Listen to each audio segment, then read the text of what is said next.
Hello, everybody, and welcome to tonight's episode of ERP. That's right, ERP, which tonight stands for everybody, ready, panic, as the world is on fire, and everyone should be scared right now, but we're going to try and escape to this fantasy world. We're going to play some Dungeons & Dragons, and hopefully for the next 3 hours, we can entertain you enough that you forget about the fact that the plague is back.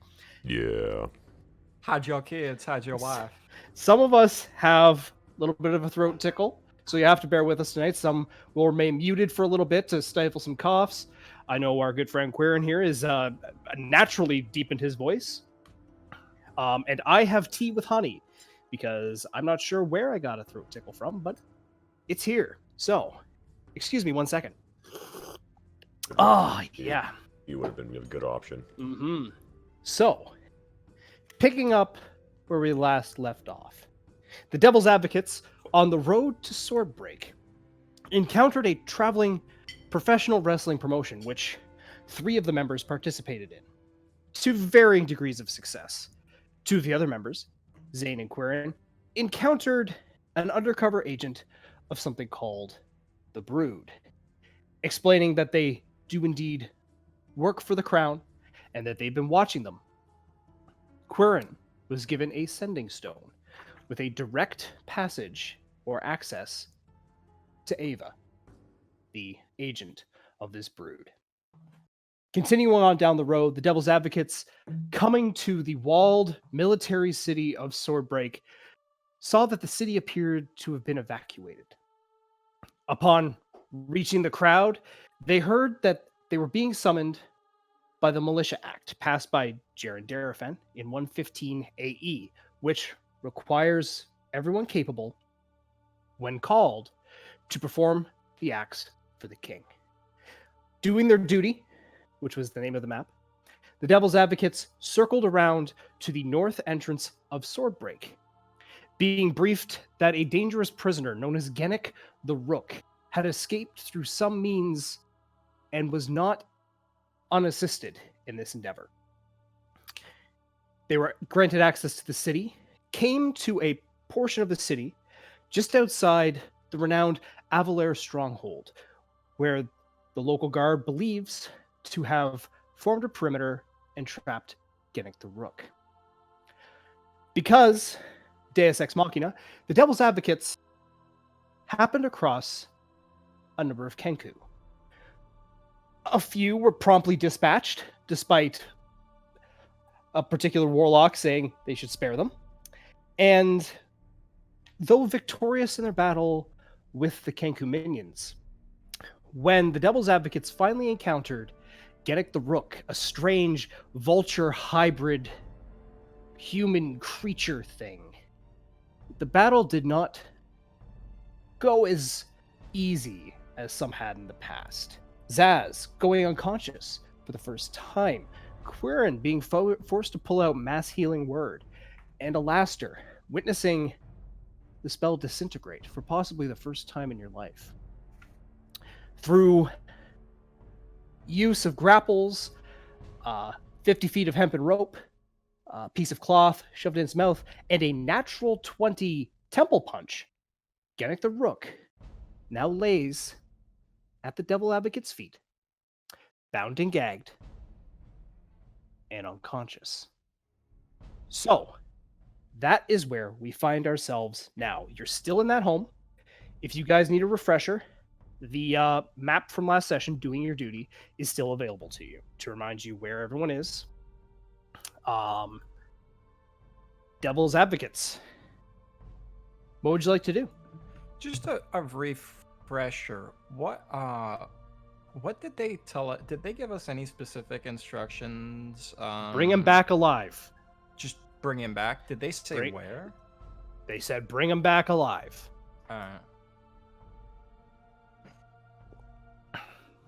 So you've got him tied up. What are you guys doing? Zane, can you send a message to someone? The god that we spoke to. Somebody we... Just pick him up and let's take him. All right. On my count, 1, 2, 3. Alastair, as you go to pick him up, Yep. He's a lot lighter than you expected. It's kind of strange. You're expecting at least a little bit of body weight, but as you pick him up, go ahead. Actually, just make a nature check. Sure. I'm just curious here whether I should give you the explanation for this or not. Oh shit. I'm fighting with Shuff. Considering you don't know the size of birds, whether they're really far away or close up, I'm not Thank you. optimistic. I'm trying to. 19. 19. Picking him up and throwing him over your shoulder, you go, wow, he's heavier. And you go, wait a minute. He's a bird. His bones are probably hollow. I've learned things about birds recently. So, Alastair, you have him on your shoulder.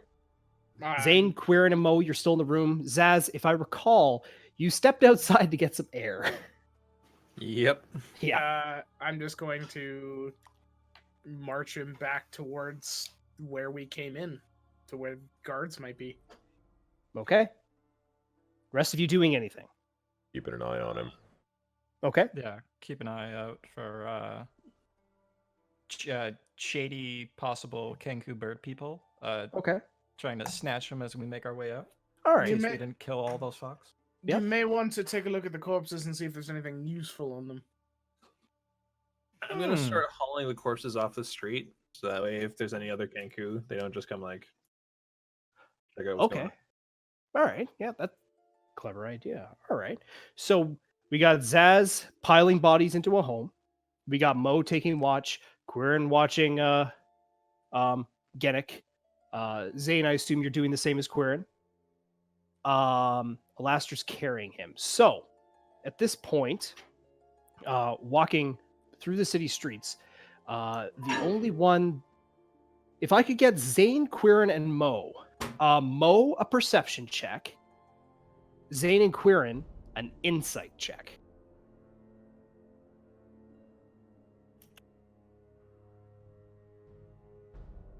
$23. Okay. Oh, crit fail for a 4. Okay, so and Zane rolled a 4 there for the insight. Excuse me. Quirin, as you're walking along, you see Mo trying desperately to look on the city streets, but Mo, your attention keeps being drawn away by this smell.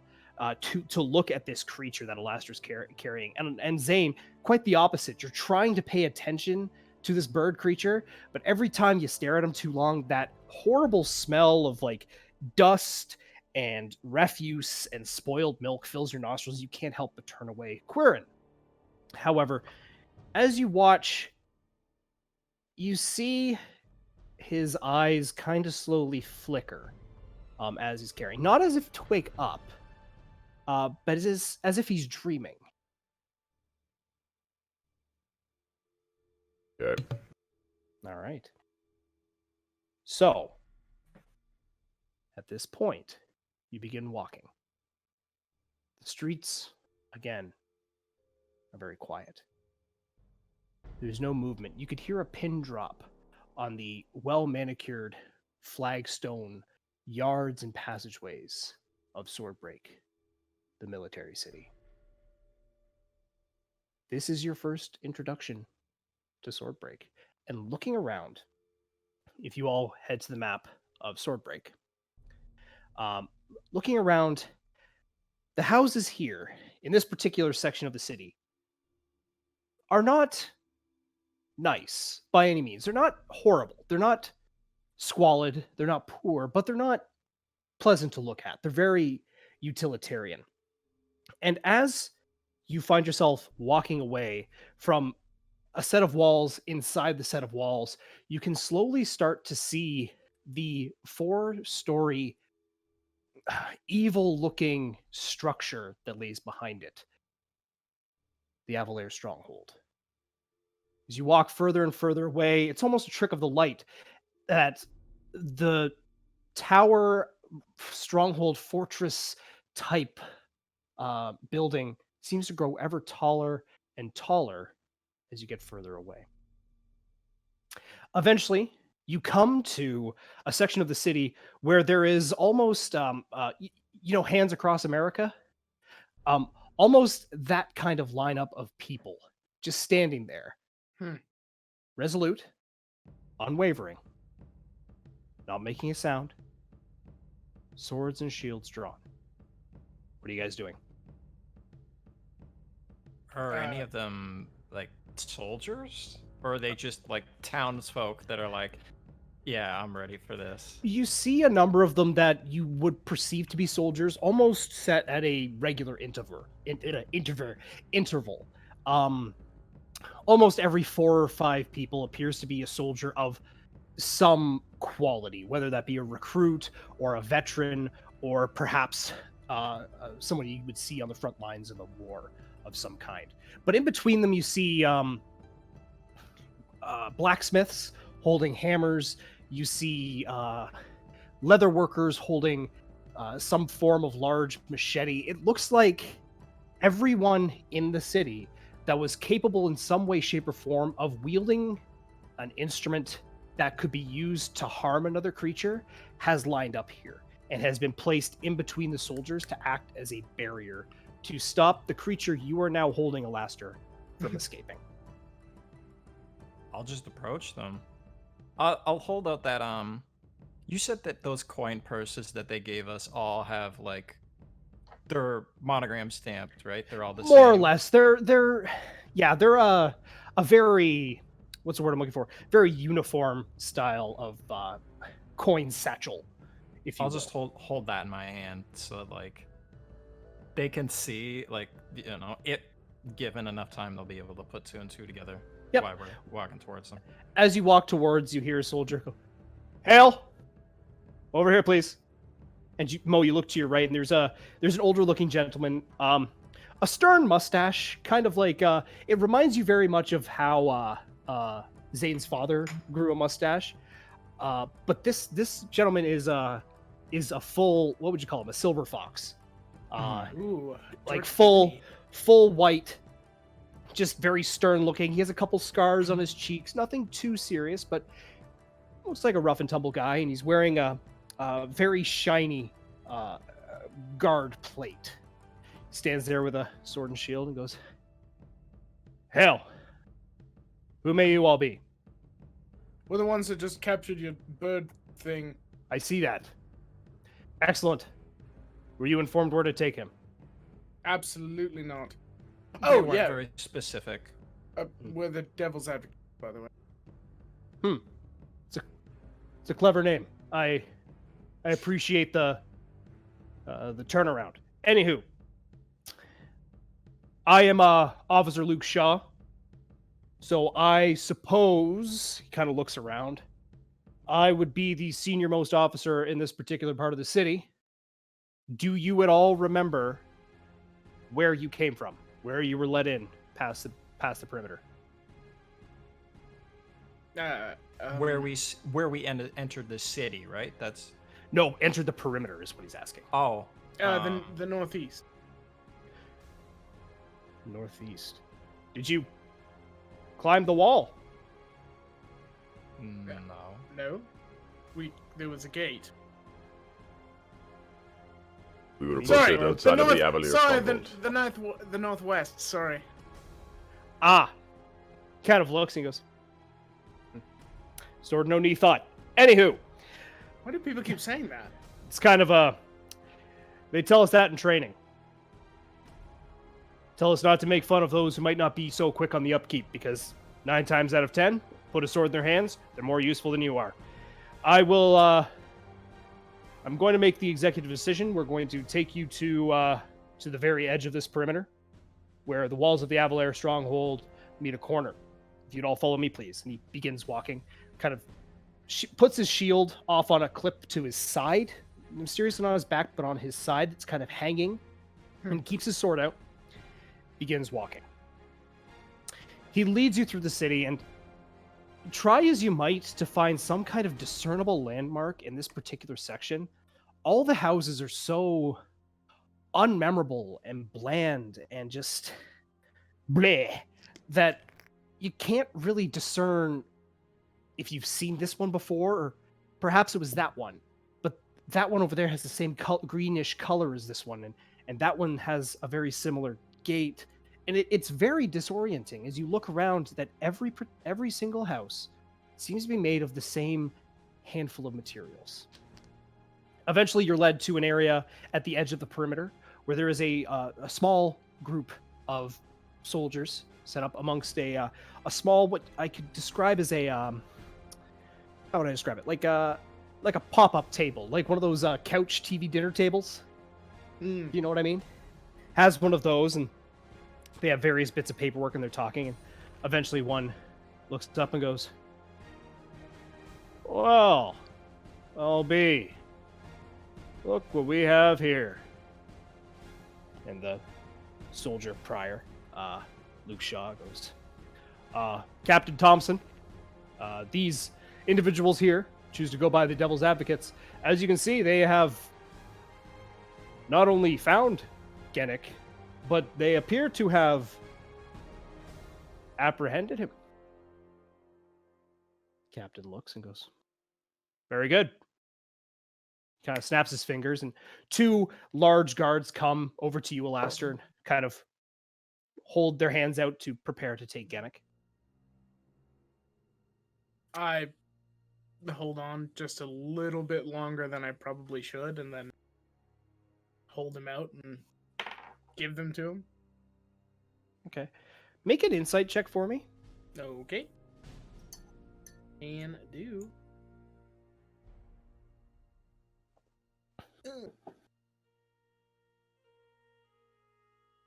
Huh.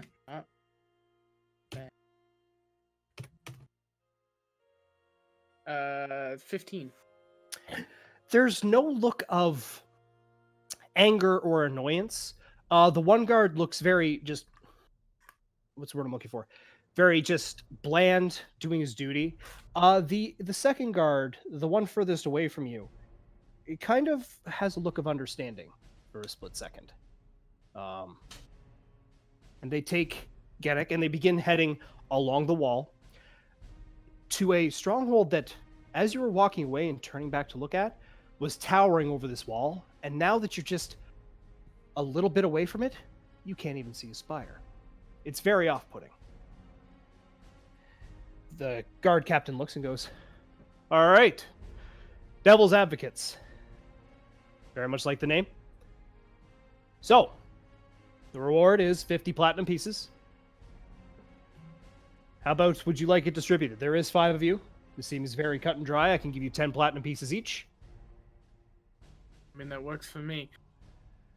We made a sort of on-the-fly agreement with your associate at the Redwater Gate. The term is subordinate. Subordinate. Yes, thank you. Um, Kind of looks around, looking at the other soldiers. No one's batting an eye. we were hoping that for our services here, you would locate somebody within the city for us. His eyes kind of narrow. What is the purpose of this person search, if I may ask? Have you ever heard of a slad? Kind of looks at you for a second. Yes, I have, sir. Horrifying creatures. Matter of fact, there was a gray one here not 5 years prior. Terrible creature. The person in question is sick, and although we have an antidote, Kind we're of not- looks over at you, queering up and down.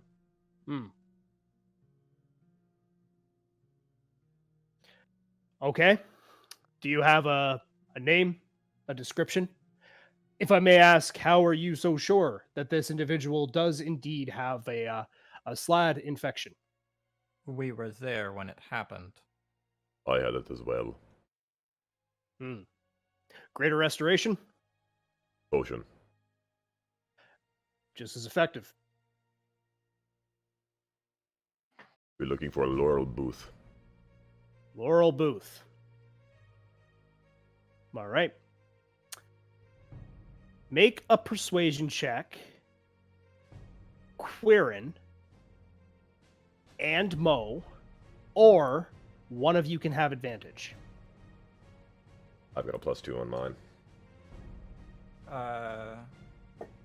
Yeah, you take it. My Yeah, you have a persuasion's negative charisma modifier, if I do recall, sir. That's why I Yeah. said it. Man, wouldn't my +7 be real nice right now? Ooh, 12. Kind of looks you up and down. and goes, I'll tell you what we can do. We can assemble a list of names. The name Laurel is fairly common around these parts, as is the last name Booth. We had a census well, I suppose it would have been last year. So we do have updated information on the people of the city. Provided this person lived within Swordbreak, it shouldn't be overly difficult to locate them. You Hold moved on, here hold on. last month. Hold on a She- moment. I have a one of those an idea. Everyone's currently outside of the city, right? In like a protective circle. As far as we're able to tell, some people were in a more central area of the city. We're not able to reach the gates fast enough. Those people have been instructed to stay in their homes, lock the doors, and not leave their homes. Right. So if everybody's out, if 80-90% of the people outside, just have a person at every one of the gates ask, "Are you loyal Booth?" And then when that person says yes, just bring them to us. He Make is a right. make a persuasion check.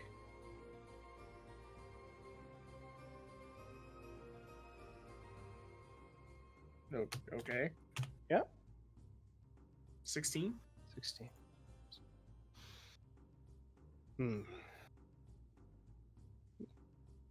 I'll see what I can do. Once I send word that people are allowed back in the city, I will do what I can, but do be aware that it will not be a single file line coming into the city. Do you keep a record of people that emigrate into the city? Within reason, if you wish to buy or rent property, then yes. If you're just visiting, not as extensive. If you are a merchant, very much so, yes. Because the person in question moved within the last couple of weeks here from Ashbourne. I don't know if that helps, but Well, I'll tell you what we can do. Unfortunately, this is not an instantaneous thing.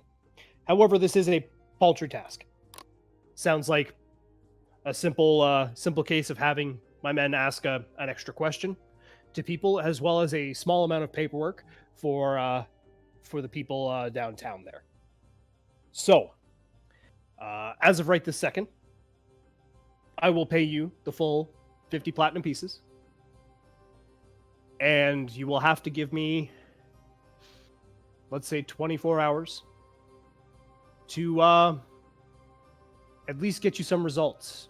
Now, have you any idea where you will be staying? Do you have lodgings? we gotta go back outside to the Redwater entrance to collect our cart. So, if you know of a tavern that we could keep our cart at, that would make things easier. We go there, and then you know Well- where we are. Kind of pauses. He goes, there's 3 I can think of. There's the Fool's Candle. That's in the lower west car side. What's that one around here? I believe it's called Candle and Chalice. That's here in the upper east car side. And where is the other one? He kind of thinks to himself. Candle and candle.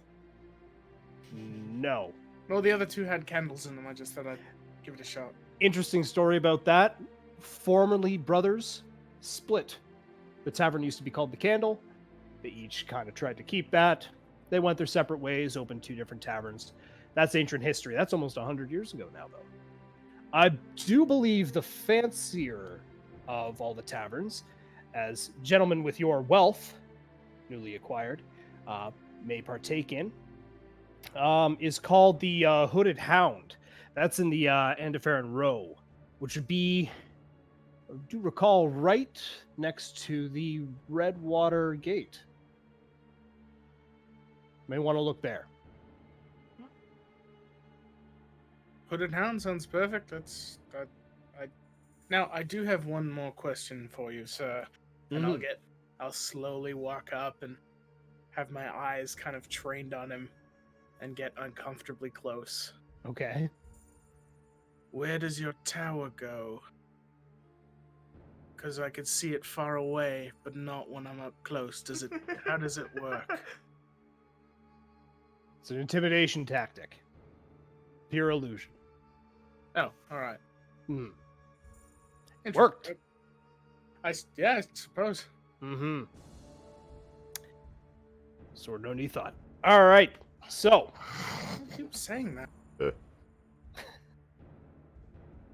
kind of Shoot a glance at Quirin. All right. Well, with that, news will be spread. I will ask you, however, at this current moment, as word will take time to travel through the city, please do not try to get to the Redwater Gate by crossing through the city.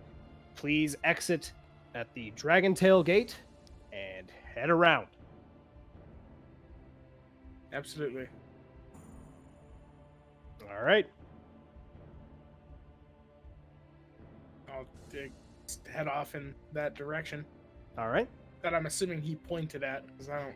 Yeah, know. well, he kind of gathers that you guys are not from here and does indeed point. So with that, you see guards kind of head off in separate directions, and one actually is running ahead of you towards the Dragontail Gate. It's fairly easy to follow him, as eventually he comes out to a main thoroughfare, and you're able to follow him straight to the Dragontail Gate. Exiting outside, you begin pushing through the crowd, who, as you're just walking past, you hear the announcement, "Trouble's cleared. Enter in.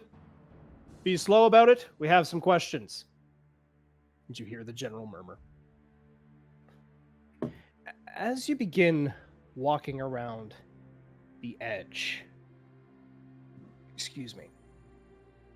eventually you come across what you would assume is the midway point. Zaz, you see it first. It's some kind of humanoid creature that appears to it's trying to climb the wall. And every time it gets approximately maybe 4 feet up, almost comically, it falls on its back and you hear a fuck. Kind of tries to climb up again. As you get closer and closer, the humanoid shape becomes more disfigured than it was before, and you realize what you're looking at is some form of lizard man, profession lizard man. And he's got Thank a you. large you're welcome. And he's got a large kind of blue scaly fin on the top of his head. Almost a frill, if you will, I think is a technical term. I'm not too up on my reptile lingo. And he kind of crawls and he gets maybe one foot up and he kind of looks, and Alastair, you and his eyes meet, and he kind of just stands perfectly still, like not moving.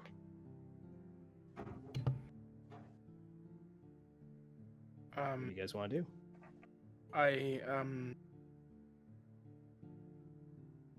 think it's trying to avoid our gaze, and it thinks that if it doesn't move, we won't see it. I've used this myself, and it does not work.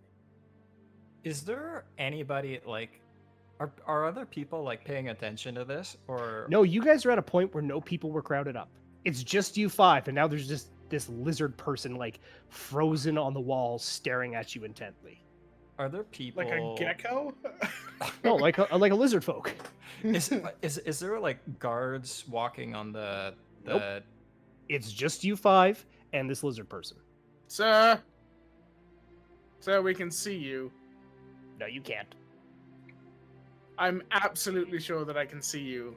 Why don't you come down and talk with us for a moment? There's nothing here. It can't come down. I'm gonna throw a rock at it. Ow! I mean, click. That's the sound stone makes. I'm gonna throw a bigger rock at it. Ah! Click, click, clack. Oh god, it's stupider than a laster. I don't know what that means. Grin, I'd watch your tone if I were you. Stupid. Stupid. See, he gets it. Why don't Leave you me come down alone. here before I do something rash?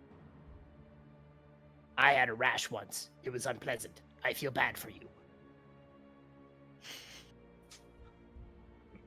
You know what? I tried. Whatever. Done. He still hasn't moved. He's still in that same spot. And Zaz, you see he's actually kind of bleeding out of like his lower back from the bigger rock. Good. All right, you know what?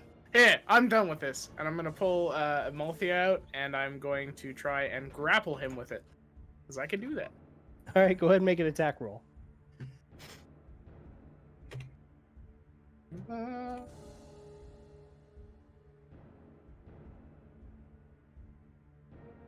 Oh, I done goofed. Give me a hot second.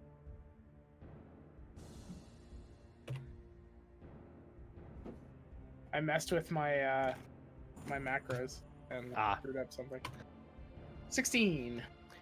16. You hit him. He's grappled. He's shit. Then I'm going to pull him off the wall. Yeah. Ow. I And then mean, just, meow. yes, you're a very scaly cat. Now get over here, and I'm It's just a going to skin like condition. reel him in. Ow, ow. And actually, it's funny. As you're reeling him in, you realize the bigger rock that Zaz threw, still on the ground. There's like, ow, ow. Oh. You have a lizard folk with a blue frill on his head staring at you. Why are you doing this? I want inside. Not you, a laster. Okay. Why not just I don't leave him know, to do his things? I don't know, it seemed odd that he was trying to climb the wall and not go through the gate like everyone else. They won't let me through the gate. Well, why not? I'm a lizard. And I'm a half orc, and he's a asshole. Kind of Sometimes you talk about no like that. Kind of looks. He goes, I don't know what an asshole is. You've got at least one. I do. That's where the poop comes from. Oh. You mean a scramblo? Sure. Okay. So why won't they let you in? Because I'm a lizard. I don't quite understand. We just Kind fought of- a bunch of birds, so they're not like animals. He kind of looks around at the rest of you. He goes, it's easy. You, half orc. Yes. You, pointing at Mo, human. You, pointing at Zane, devil man. You, pointing at Quirin, giant man. And you, pointing at Zaz, rock throwing man. That one is correct. Oh, okay. All right. Yes. But is there any reason why they wouldn't let you through the gate? Just besides the fact that you're a lizard. No. Well, that's stupid of them. Can you Oh, like that? untie me so I can get in before anyone notices me climbing the wall? Well, sure. Why don't you just come with us? We'll say that you're with us. He kind of looks over to you, Quirin. He wasn't listening, was he? No. Well, he was, but it was hard Lizard. thinking. Yeah. Well, you're with us. You help save the day with us. That's fine. They'll let you in. Kind of looks around. He's All right. You know what? I'll just untie. Be like, you know what? I tried. Sorry. I'm gonna keep climbing now. Make sure to make the click clack noises. Do you have a name? Rathira. How about a title? Rathira. Profession? Rathira.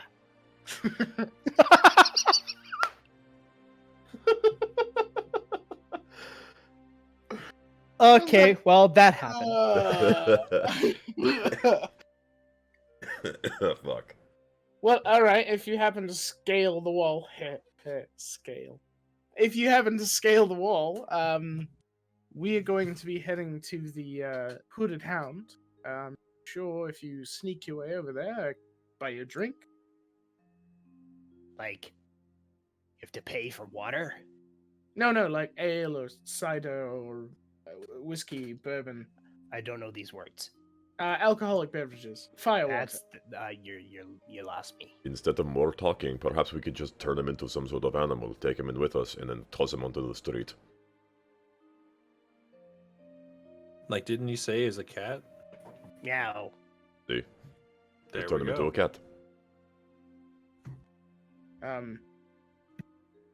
mean, I don't know how to do that. Dane has turned you into a crab many times. I feel like that was part me. Like I chose that creature. At this point, Rathira's kind of just looking back and forth. He goes, I don't know what's going on, but I feel like it's going to hurt. It doesn't. Are you sure about that? Quirin, you could turn him into a fart. I cannot turn him into anything. Baz can do that. Oh. I'm gonna throw another rock at the lizard. Hey! Ow! Quit throwing rocks at the lizard. You're not any better than the people in Swordbreak. You remind me of my father, and I don't like it. What, the rock thrower? Oh, me. Yes! Oh. Your dad was a good man. Throw another rock. Ow! No, hey! I said, Daddy! Stop! this is getting into weird territory. Yes, let us just leave the lizard man alone and go inside. All right, well, we're gonna go in that direction. So if I happen to see you again, Mr. Rashira, it was a pleasure meeting a lizard such as you. It was not a pleasure meeting whatever the fuck you guys are. I got rocks thrown at me. Yes, that wasn't my fault. Yes, it was. All right, whatever. I'll just turn around and walk away. all right. What are the rest of you doing? Same. I'm just leaving this alone. I'll All just right. leave. Leaving Rashira behind. By the way, that random encounter was called scaling the wall. Just so you're aware. Because this is a city with a random encounter table. Yay. Eventually walking down to the Redwater entrance, after your conversation with Rashira, most of the crowd has found its way inside, and there's just a number of guards standing outside with a small crowd. What are you guys doing? Go back to our cart. Okay. Yeah. Your cart is just off to the side.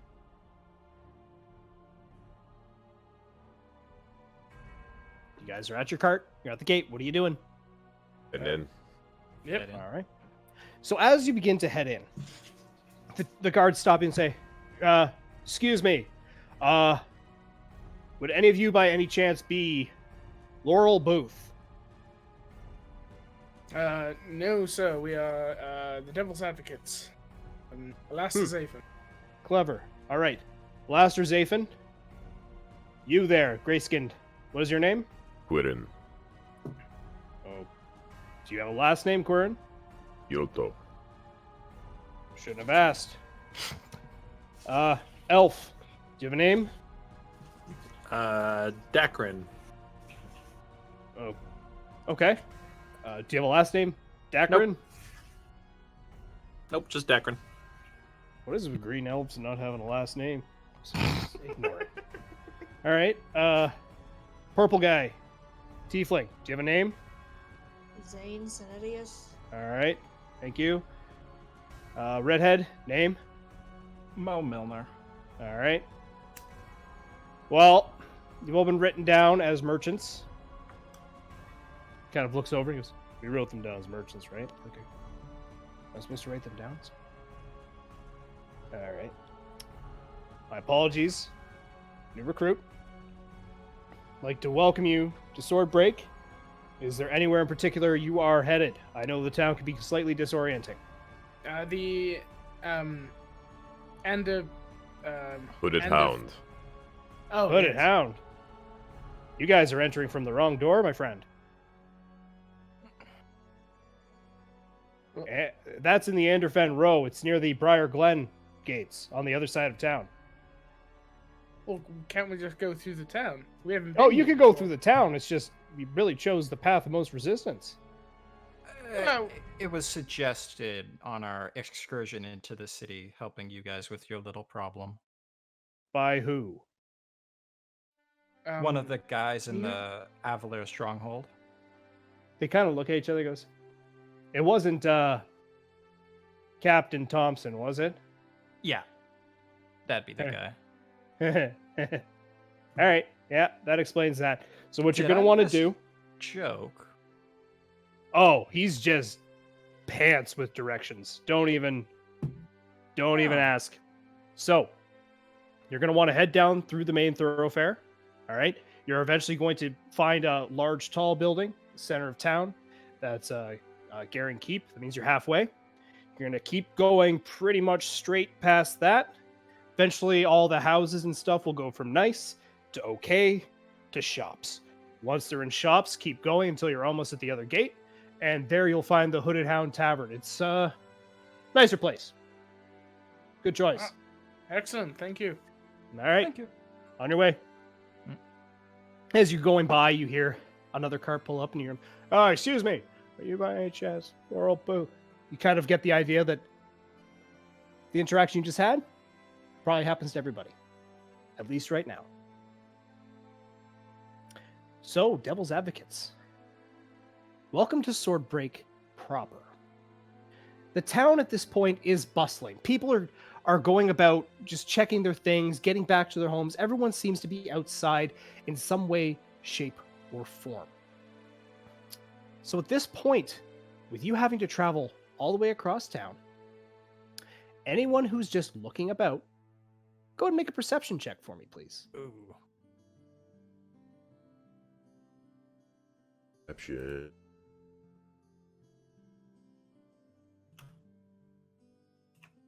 I got a 12. 12. Oh, Oh, 17. 14. 5? ooh, Zane with a 3. Jeez. Zane and Mo, with you two being from other large cities, you're both fairly distracted in your own ways, kind of comparing the difference in where you grew up. Zane, of course, Redwater, and Mo, of course, a pit in the middle of Dragondale. You're kind of putting things together and, comparing the general aura of the place. Alastair and Zaz, looking around, you notice coming through the first section here, and let me move your marker on the map so you guys know exactly where you are. That's my apology. So you guys came in through there. As you come in, you notice that these houses, unlike the ones that you had seen previous in the area where you had captured Gennik, these ones do have slight variance, and they appear actually quite nice.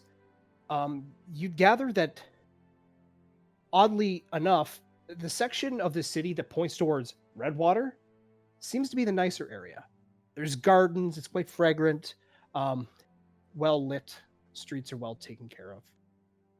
Seems like a very nice, safe place to live. Quirin,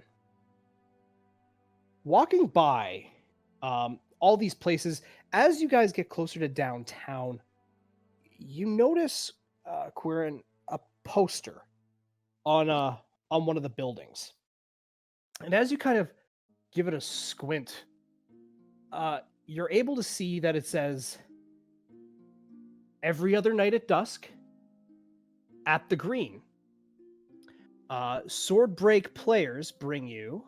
Let me find the title of this play here. "Swordbreak players bring you what skitters between the stones," with a picture of a very large spider and a drawing of a very, very handsome actor.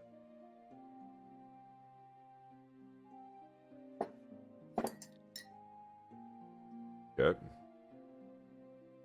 Eventually, you come to the large, tall, unassuming building in the center of town, Garing Keep. Continue past. Did you notice the houses begin to get more plain, more repetitive? And at a certain point, those houses give way to bright shops with large windows selling a multitude of things. And as you come to the gate, which you assume leads to a familiar town in Briar Glen, you're able to see a very large dark wood tavern. It's its front kind of foyer poking out almost like a dog's snout, and its roof arching over almost barn style with an incredibly large overhang covering a balcony above that first section on the second floor, which, when you squint your eyes, kind of tilt your head a little, looks a little bit like a dog in a hood. Walking in, there's a smell of charcoal, and you kind of peer around for a fire, and you don't see one anywhere. Please be barbecue. Please be barbecue. Please be barbecue. There's a scattered amount of people in the inn at this point. Not many people immediately came to drink after the ordeal, but there's a couple. There's a female halfling kind of running back and forth behind the bar on a series of what looks like footstools, kind of filling things up and passing them out.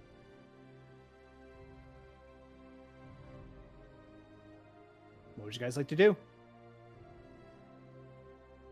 I assume we put the cart someplace, Yep, not you just park the let cart outside. Okay. Just a sign underneath the sign that says cart parking. I hope we don't have to pay for this. Wonder if this valet cart parking. Free on Sundays. Probably ask for a tip. Excuse me. Is there an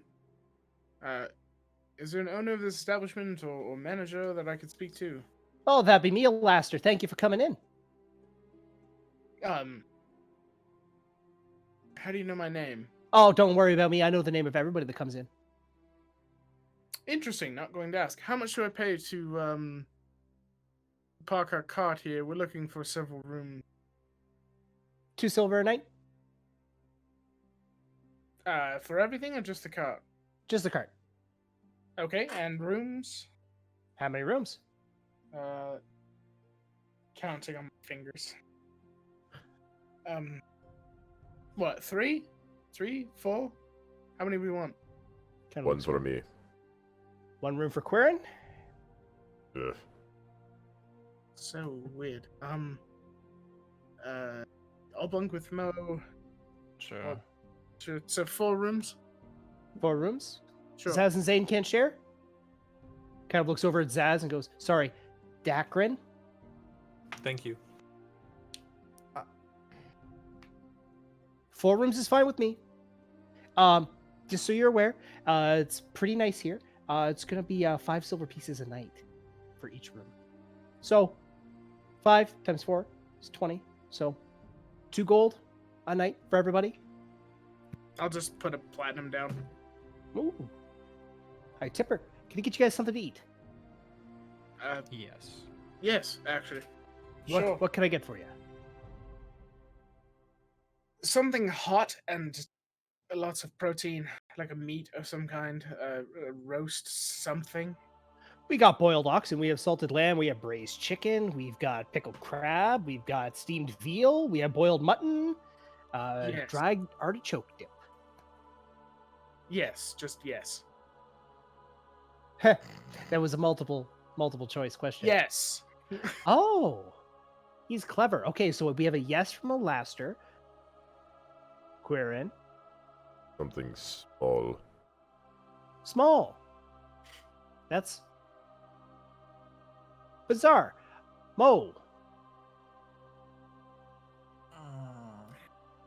I'm not even gonna ask how you do that. I don't know, a simple dinner, something with meats. Well, as I previously stated to your good friend Alaster over here, and I'm going to keep saying your names because I can see all of your discomfort. We have many types of meats, so simple depends where you're coming from. For example, Alaster here, being from by the coast, steamed crab might seem a little bit more familiar to him, whereas someone like Zane, who grew up kind of central Redwater, not really in the heartland area, might have to deal with something a bit more like boiled mutton. So it all depends what you're accustomed to. Can we stay somewhere else?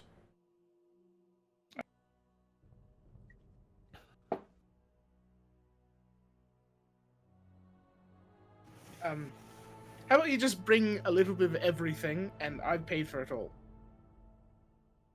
She kind of starts counting on her fingers. She goes, I can do that. Sit yourself anywhere. Don't sit next to Arvel. He's a grumpy fella. And avoid Ellis. Just talks too much if you're looking for privacy. Other than that, everyone else is relatively nice. Sorry, I'm having one of those the ideas again. Laurel Booth. Did you come in here? No, Laurel didn't come in here at all, actually. She's been here for a while, but she never actually stepped foot. It's very strange. I'll get your food. And she kind of turns around and walks out the back. Quirin, how is she doing that? I don't know. I don't like it. Probably magic of some kind. I will be right back. You guys find a table. And I am going to follow that person into wherever they went. So they're behind the bar. Yep. Okay. So we'll get to you in a second, Alaster. Alasta's gonna die? Maybe. The rest of you four, are you guys just finding a table? Yep. Yeah. All right. Yep. Find the table. I assume Zane tells the pickle story, as Zane do. Out of context, I like that situation a little more. It's kind of funnier. just realizing anyone who's listening to the stream for the first time, I'm not going to explain Zane's pickle story. Oh God. Alaster. You walk into the back and you see this small halfling woman kind of just writing things down. She goes, Alaster, you're not supposed to be back here. I know I'm not supposed to be back here. You know what I'm going to ask you about? Uh-huh. How much do I have to pay you to do it? Or Nope.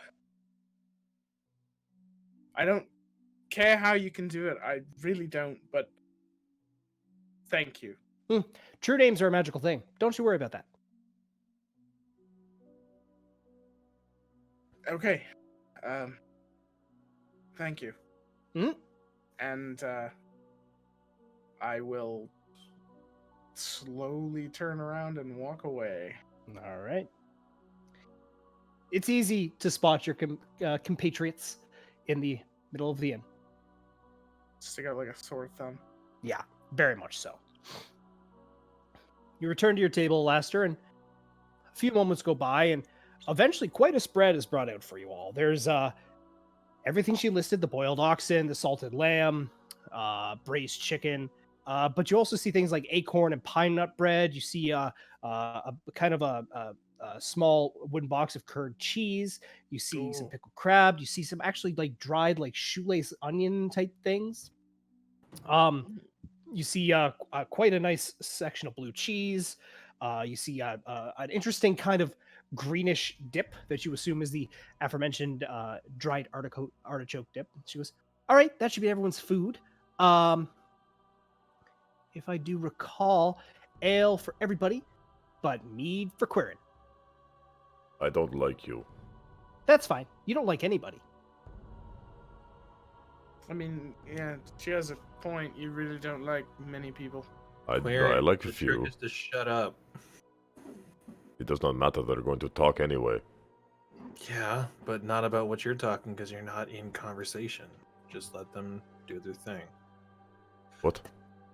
Sitting down eating. What? Okay. I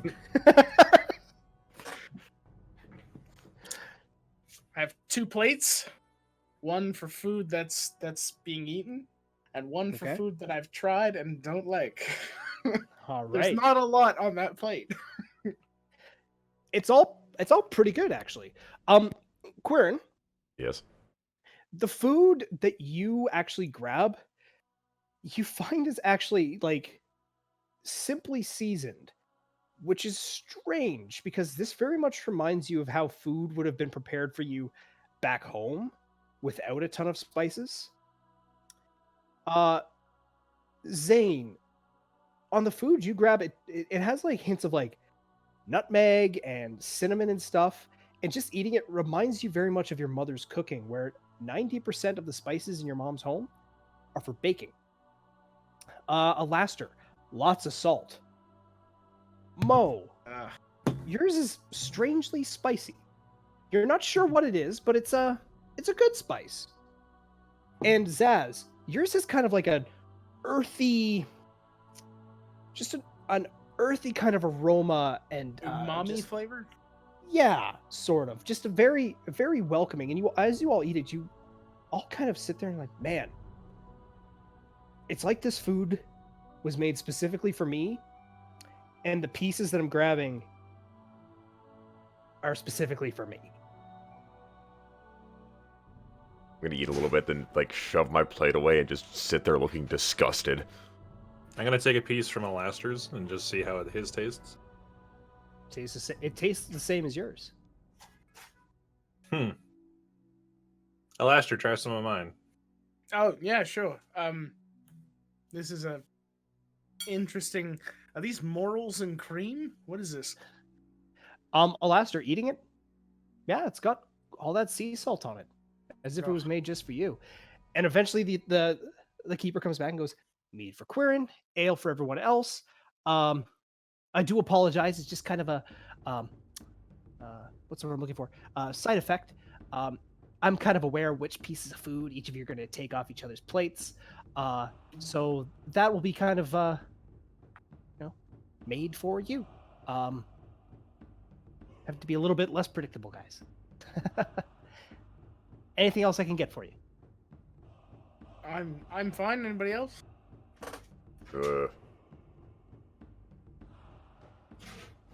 His ass is gonna warily stop eating and just kind of like, just sit. All right. Good talk, everyone. Good talk. If you need me, you know where I'll be.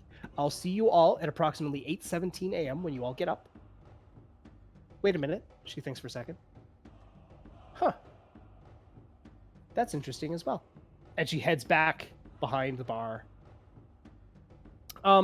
Zaz, as the night goes on, despite whatever you guys talk about, throughout the night you notice that people don't go up and order drinks.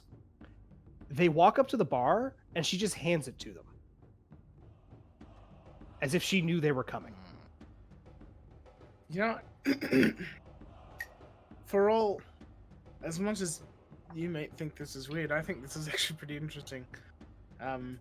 It's perfect service. You get exactly what you want when you want it. It's great. But when does the service stop? I'm assuming when you don't pay a tab, and she knows you're not going to pay it.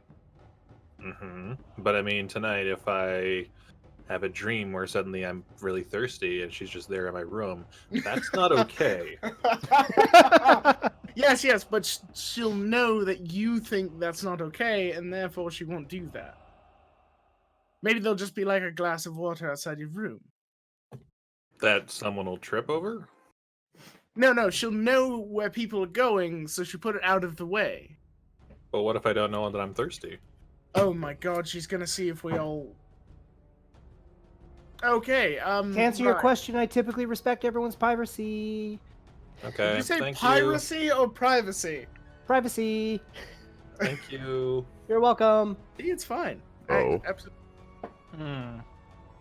You know how to detect magic, yes? I also know how to detect magic. I can figure out magic items. I can't inherently detect magic. Why? Because this place is not giving me a good feeling.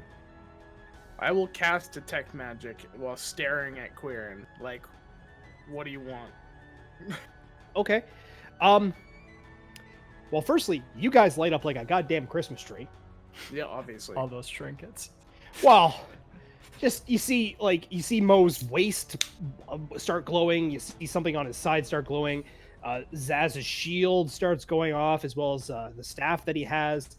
You see something kind of light up in Zane's bag. One looks like a smaller bag. The other looks like a manual. You see his, your shackles light up, Quirin. Like your shield lights up. Alastair, you're just a fucking beacon because your armor. And you're like, okay, that's bright. Oh, shouldn't do that while we're all sitting in a circle. You kind of blink for a second, trying to get the glare gone. You kind of look around and you see a couple things. You see somebody writing with a pen that gives off a slight magical aura, nothing too crazy. And you look over towards the bartender, and there is nothing magical.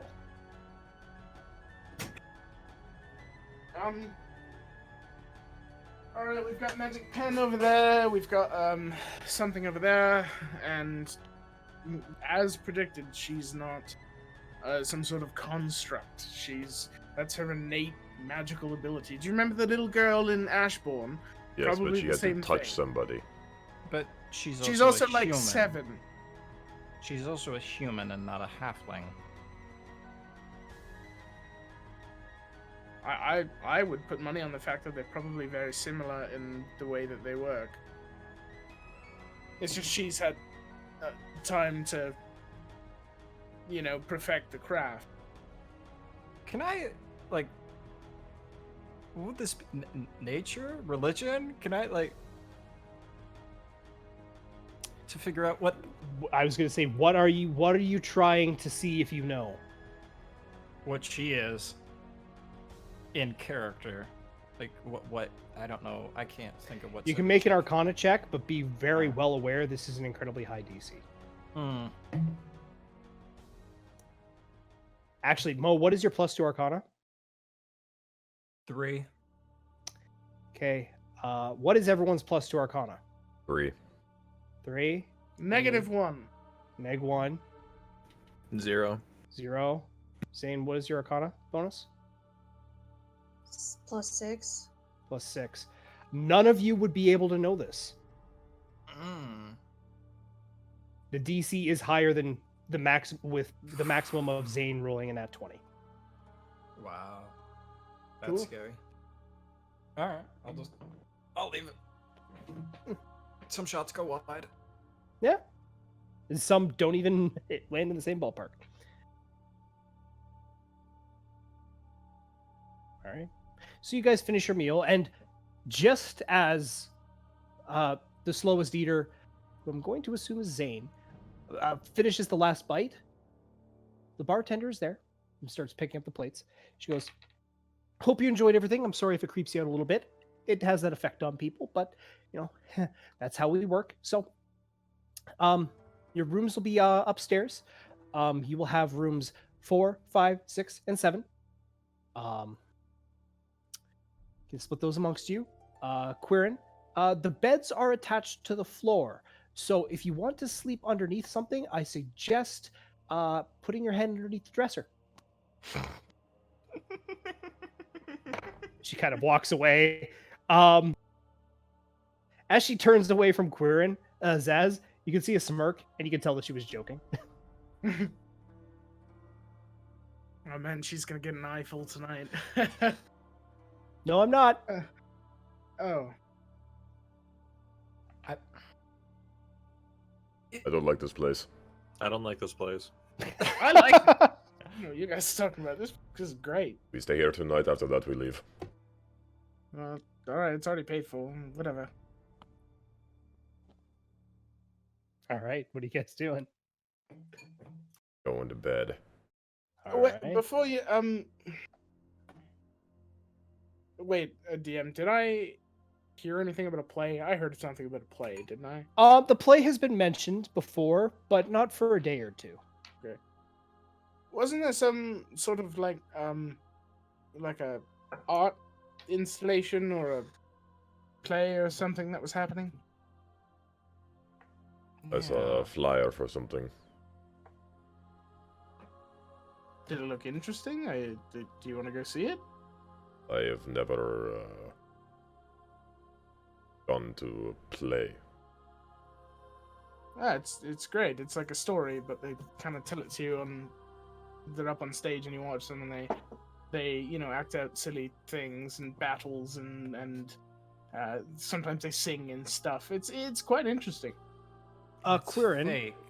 Quirin, this Very actually wrong. sounds similar to a storytelling Yeah. ritual that you're familiar with. So in a weird way, you have seen a play. Well, Faking I'm- combat. well, you can say in the fighting pits you never faked something, like, oh, my ankle, and then they come up and you stab them in the chin or something. I'm just gonna gesture to the scars and go, no. Okay, all right, that's fair. That's fair.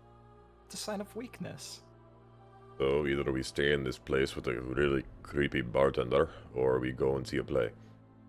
Actually, and Quirin, you jump because she's like standing right next to you. Ugh.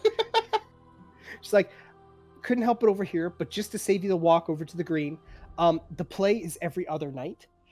There was supposed to be one tonight, but they've actually just announced by putting up other flyers that they've just kind of shifted everything, just due to the hubbub of today. So the play will be going on tomorrow night, and it's free for everybody in Swordbreak. I've seen it several times. Are you? I am a halfling. I'm like a person, but smaller. I think he means the psychic, the infiltration of our brains. Oh, it's not infiltration of your brains. Once you know something's true name, you know everything.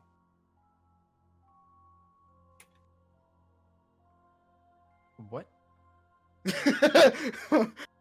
What?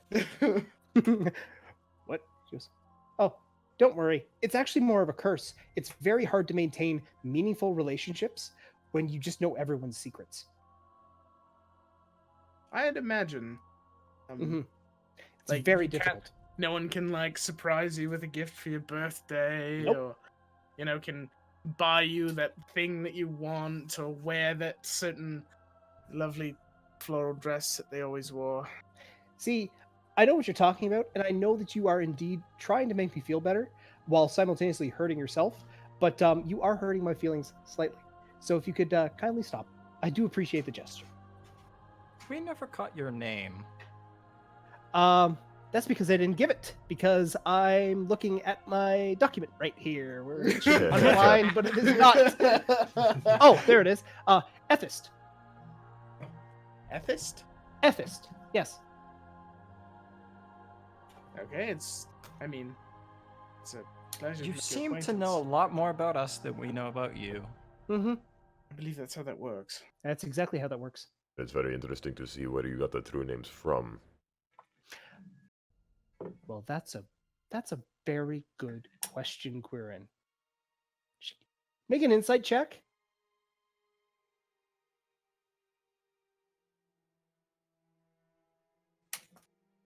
Well, damn it.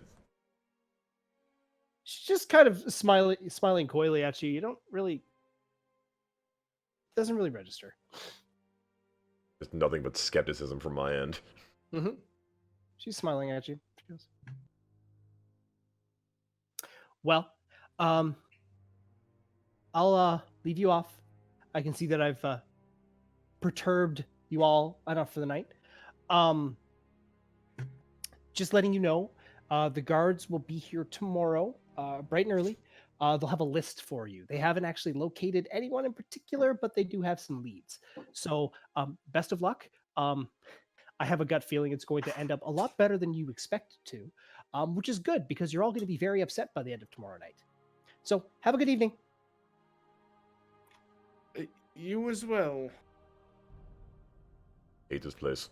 Hate it. Hate it. Really I takes feel out like the I was eagerness just to told see what something- happens tomorrow. I feel like I was just told something good and something very horrible in the same sentence, but given no information.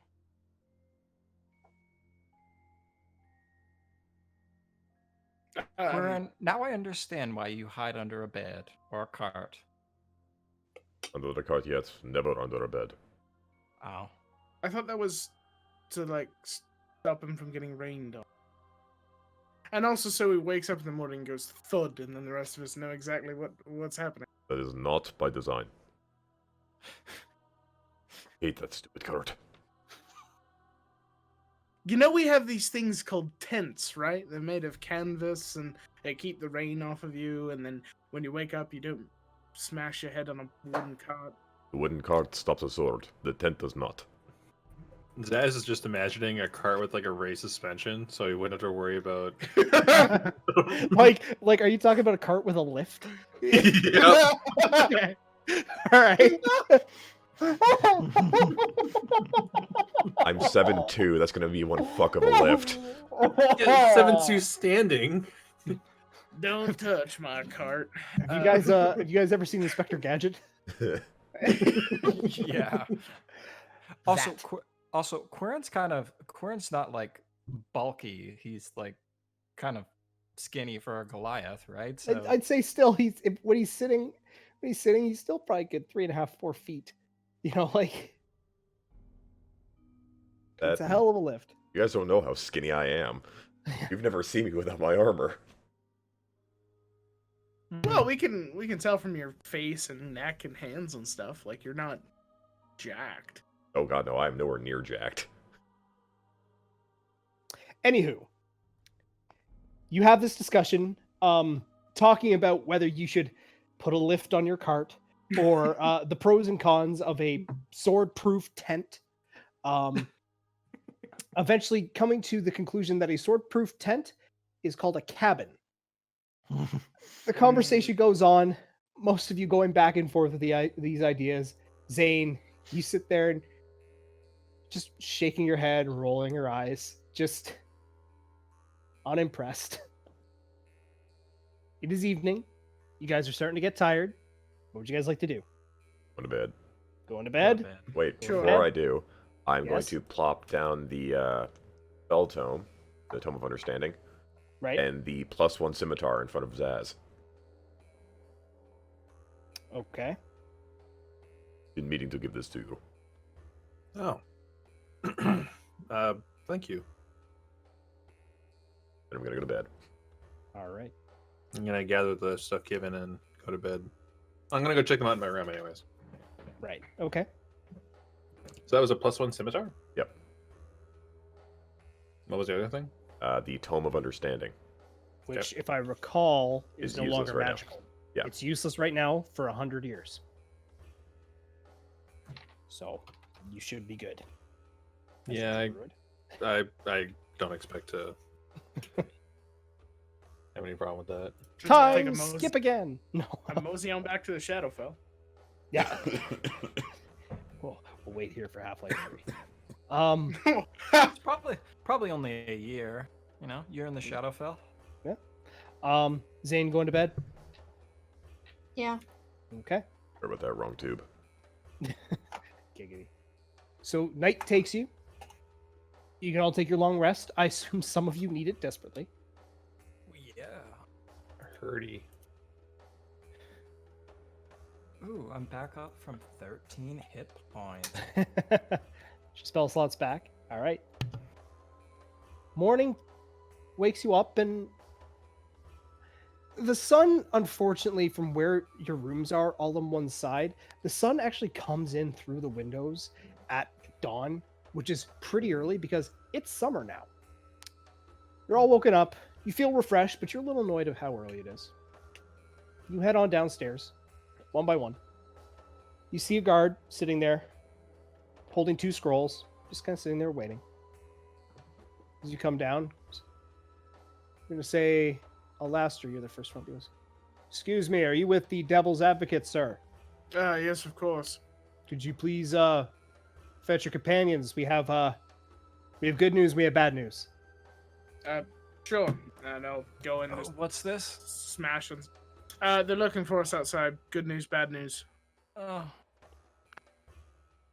I'll just like walk upstairs and like I assume comically there are like a few doors opening, just kind of like.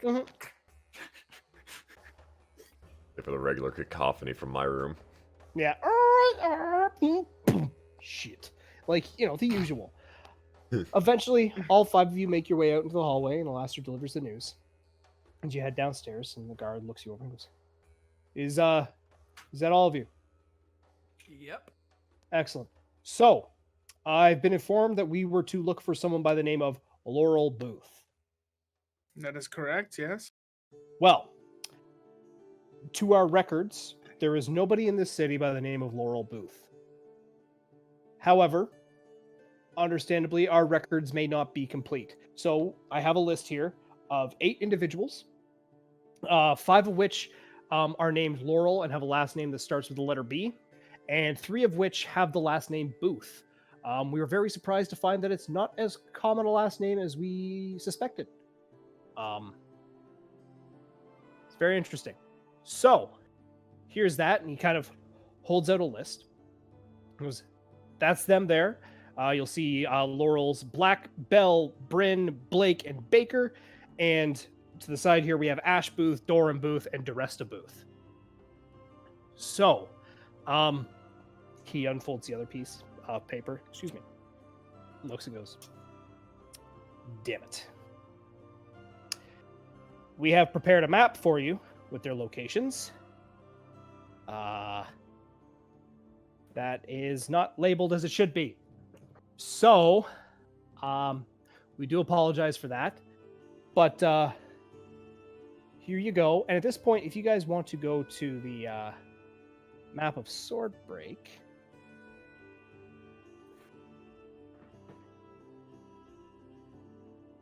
those red dots are marked on your map. Oh. So, I do apologize. That's someone's error on the clerical side. So, best of luck. Wish you the best on your mission. If you need anything more, you can file a complaint or a query at Garen Keep. Thank you. We appreciate it. All right. And he kind of heads outside. So you guys have a list. You have a map. What are you doing? There's one Well, not far from here. That would be my suggestion, and we could kind of work counterclockwise. Go around that way, and then back here. Or towards the green, anyway. By that point, it might be nighttime and time to go check out a play. To avoid the shopkeep or innkeeper. Looking around to see if she's there. Have you seen The Office, John? Yep. You know that scene where Dwight turns and Angela's there? It's like, fuck! Yep. I was honestly looking for that gift like 2 minutes ago. Literally that. She's like, hello. Okay. She kind of looks over at you, Zane, and goes, I did that on purpose. It's funny. She kind of pulls herself back in. It's like, I'd say I didn't mean to frighten you, but that'd be a lie. Just want to let you know, your search will be fruitful.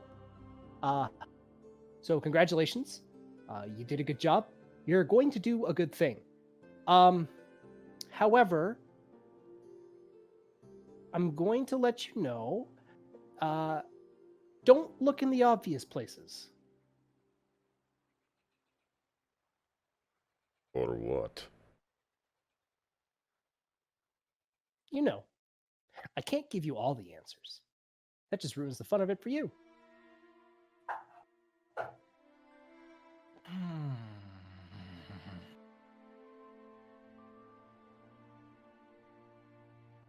Mm. All right. So if I could just take your keys, please. Oh yeah, sure. Yep. If I'm to understand, you're not going to stay here again. Hey, I would love to stay here. Oh, I'm well aware. Don't worry. You confuse so much. Just gonna walk out.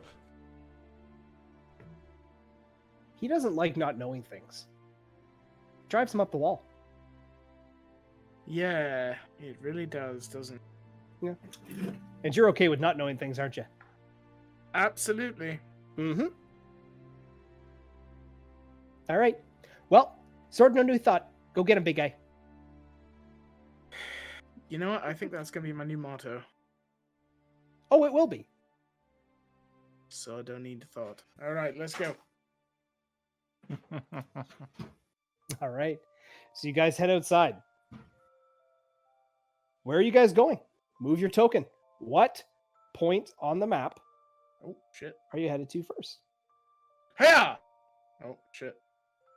All right. Closest one. Alastair, stop yelling. You're gonna scare the horses. I don't know why that was Scooby-Doo, but it was. What We have horses a- for walking? We have a Great Dane as You wanna walk? What a strange looking horse. Are we gonna take a cart throughout town? No, we don't need to take the car. Yeah. Oh, come on. All right. Okay.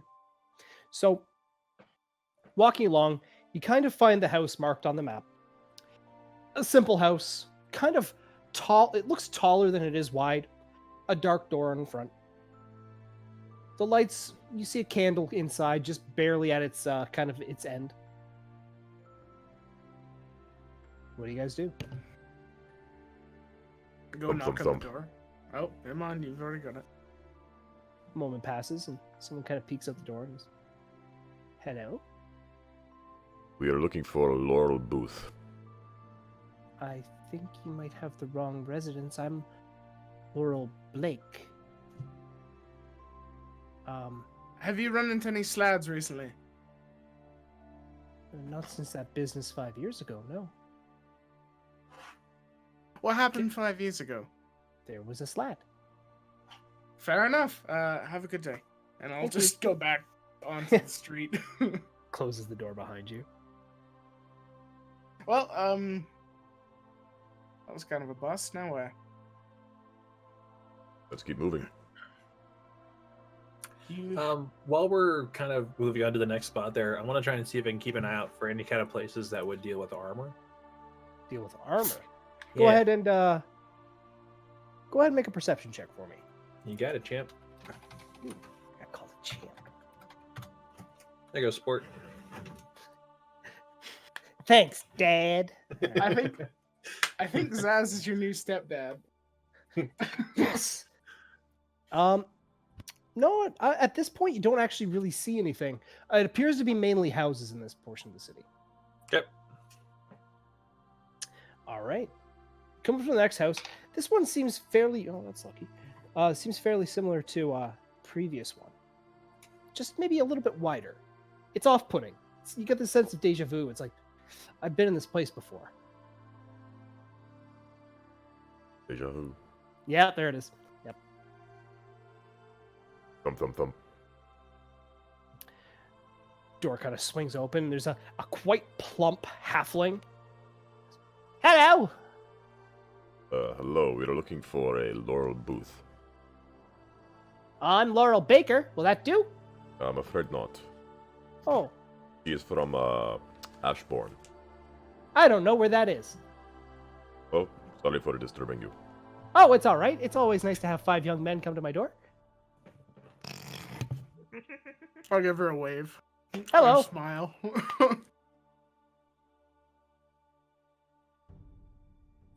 Would Have a you, good would day. you like to come in? Oh, I guess not. Well, that's we're doing stuff. What? I'm very confused. Thank you for your time. You're welcome. Goodbye. I'm gonna Goodbye. start walking away. Yep. All right. All right. Why are Making people your so way to the weird next in this one. town? All right. Coming to the third one. Okay. Interesting. I'll knock on the door this time. All right. Again, very similar. As you knock on the door, opens up and there's a male dwarf. Yeah. Hello, sir. Hi. We're the Devil's Advocates, and we're looking for an individual named Laurel Booth.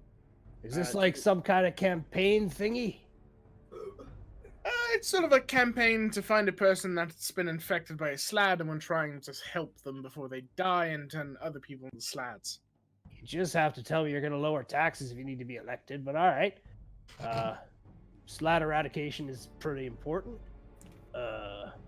Unfortunately, I don't know a Laurel Booth. I think you might have the wrong place. I'm Ash Booth. Who did you say you were again? Devil's out. And what are you running for? We're running for. What are we running for? Thank you for your time.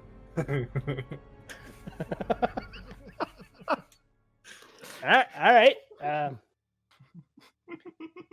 What? Best of luck with whatever you're going to try to be elected for. Have a good day. Goodbye. All right.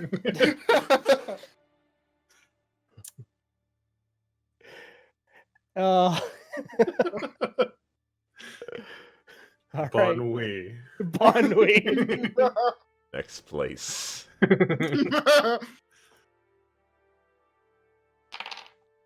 Interesting. Okay. Again, this house very similar, but this one seems kind of flat and even somehow less interesting than the previous one. Thump, thump, Mo, thump. give it. Oh, never mind. A dwarf opens the door, female dwarf. Hello? Hello, we're looking for a Laurel Booth from Ashbourne. Laurel Black from Ashbourne. Laurel Black. When did you move from Ashbourne? 26 years ago? Do you have any relatives from there that have moved recently in the past month? I think one of them moved into the orchard. Orchard. Yeah. Have you ever been to Ashbourne? They have an orchard? Yes. Yeah. We were there a month ago and we were looking for Laurel Booth. She said she was coming out this way. Just to be clear, when I said moved into the orchard, I mean they died. Yes, Yes.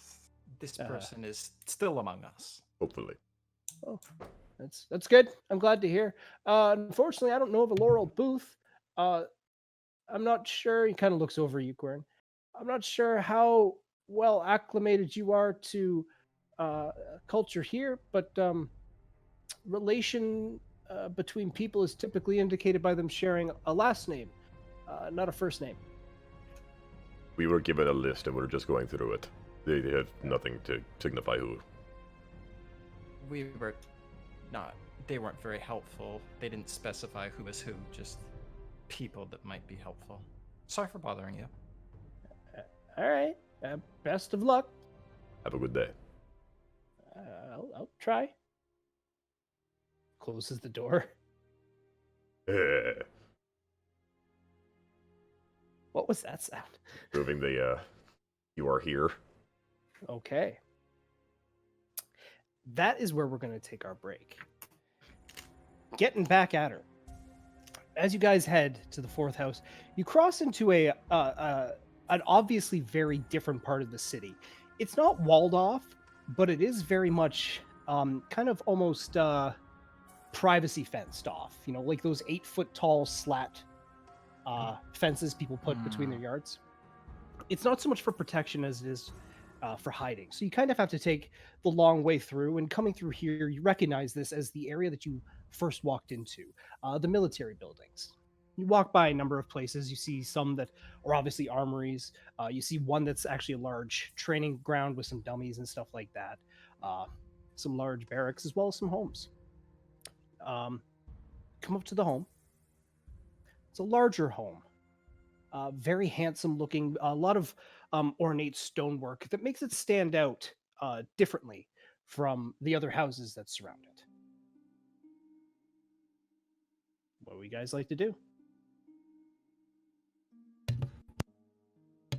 You know, I'm taking a back seat on this one.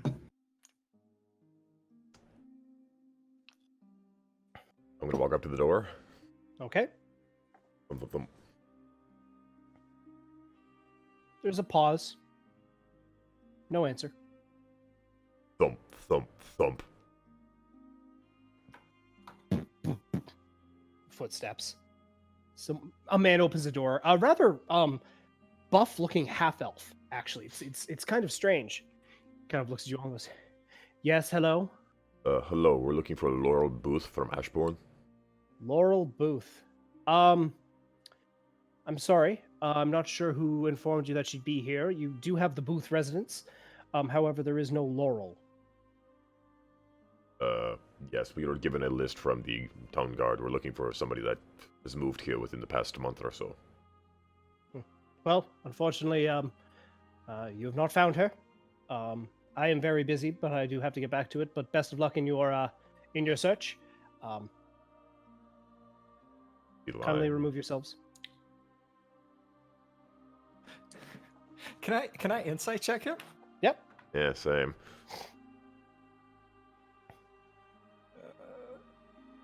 Oh, 14. oh no. Mo, Buff this half elf. this isn't necessarily a something. Actually, neither of you recognize this. Zane and Laster, what is your passive insight? 15. That would be 10 plus your insight bonus there, Zane. Using D&D Beyond, 12. it's, yeah, on the left side. 12. A 15 from Alaster, though.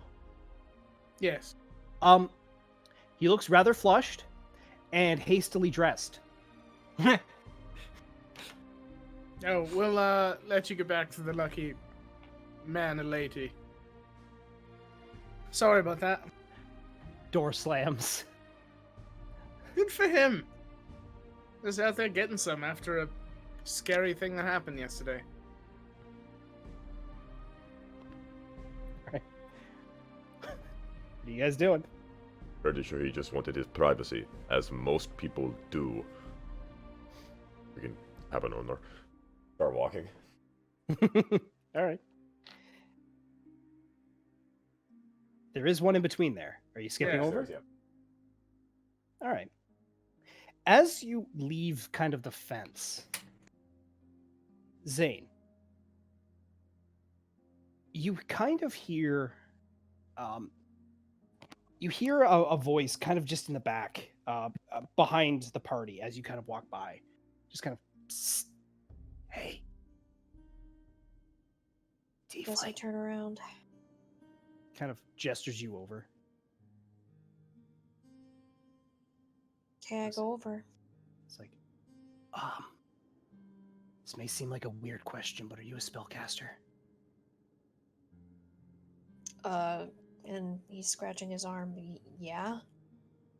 Okay, I need you to buy this off of me. And he's holding out, it's a very strange looking wand.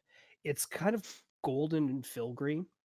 And it has these kind of what almost look like berry twigs sticking out of the top of different colors. He goes, I need you to buy this off me right now. What is it and why? It's okay, your friends are gonna get suspicious, but I don't know what it does. It keeps doing different things every time I try to use it, and it's gonna hurt people. But every time I try to throw it away, it comes back, and I think I can only just sell it. Okay. How much? 5 silver? No. What do you mean, no? I don't want it for 5 silver.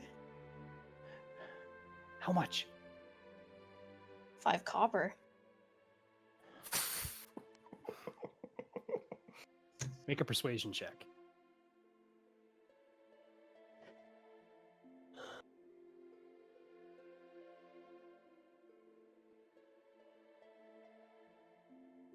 $15. 15. Fine. Just take it. Be very careful. Like I said, it does something different every time. I don't know. I tried using it, and I think I accidentally blew a hole in the wall at the Avalier stronghold. So I need you just to be very careful with this. Okay, sure. Okay, before you can use it, you have to sit with it an hour. But just be very careful. Okay. Okay. Thank you. And I give him 5 copper and 1 silver. I'd say very generous of you, but you kind of fucked me. Regardless. Just better catch up with your friends. Whatever you do, just be careful with that fucking thing. Okay. And you turn to look back at your friends, Zane, and you see them walking. You're like, oh, they are kind of ways away. And you turn back, and the figure's gone. At this point, Quirin, Alastair, rest of you, you notice that Zane's actually just kind of standing off on his own a little bit further back. Hurry up. I keep moving. All right.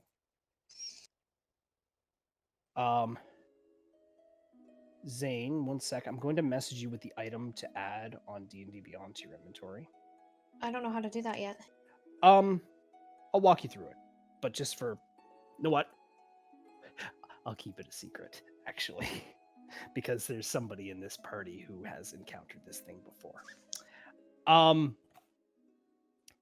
You walk for a bit, and you come through kind of the nicer homes. Eventually, coming across a bit of a smaller house, very handsome looking, very ornate, beautiful gardens, lots of flowers. What would you guys like to do? I'm drinking tea. Yeah, no worries. I understand. Everyone's got a bit of a sore throat right now.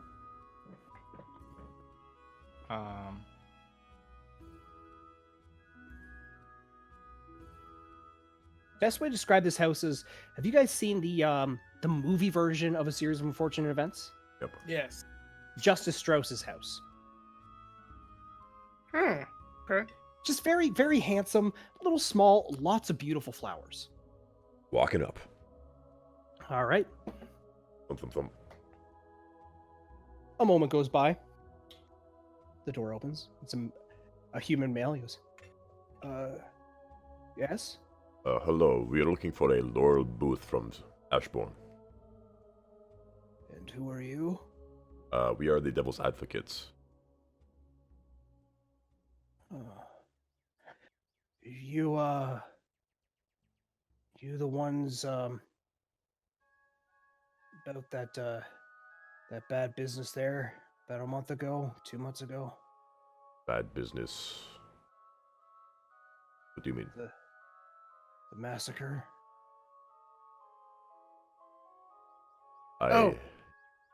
Ashbourne, when we left in a hurry, Quirin? Yes, Alastair. The massacre was not our intention. That was something that was If I unavoidable. remember what I was told, you tried to stop it. I'm not sure. Yes, we Yeah. were. We did not. We were not able to. Okay. Laurel Moral's not available right this moment. Is she ill? She hasn't been feeling well the last few days. We are trying to get to the bottom of that. I had a problem after something that happened at Ashbourne, and we have a cure for something that might be ailing her. It's not a physical ailment per se. I'm not. She didn't speak very highly of you lot. That is very understandable.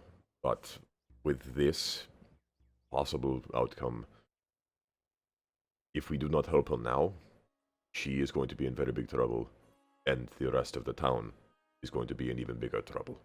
From what I've been told, with you being here, we're already in quite a bit of trouble. You bring toad creatures. That is the problem.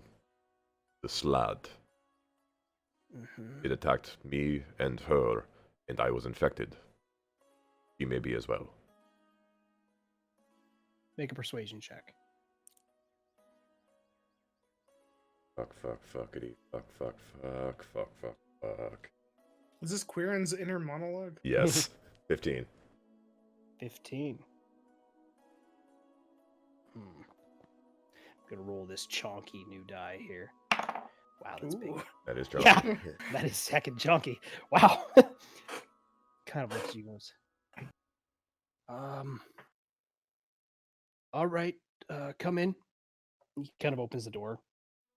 He goes, she's not here, but you'll have to give me a moment to figure out when she'll be home, if at all. All right. We can wait as long as you need. All right. Well, please come inside. I don't need the neighbors seeing that, bad news is here. File in. All right. Yeah. As you file in, you hear kind of a. And Mo, you look down, and there's a red fox just sniffing at your heels.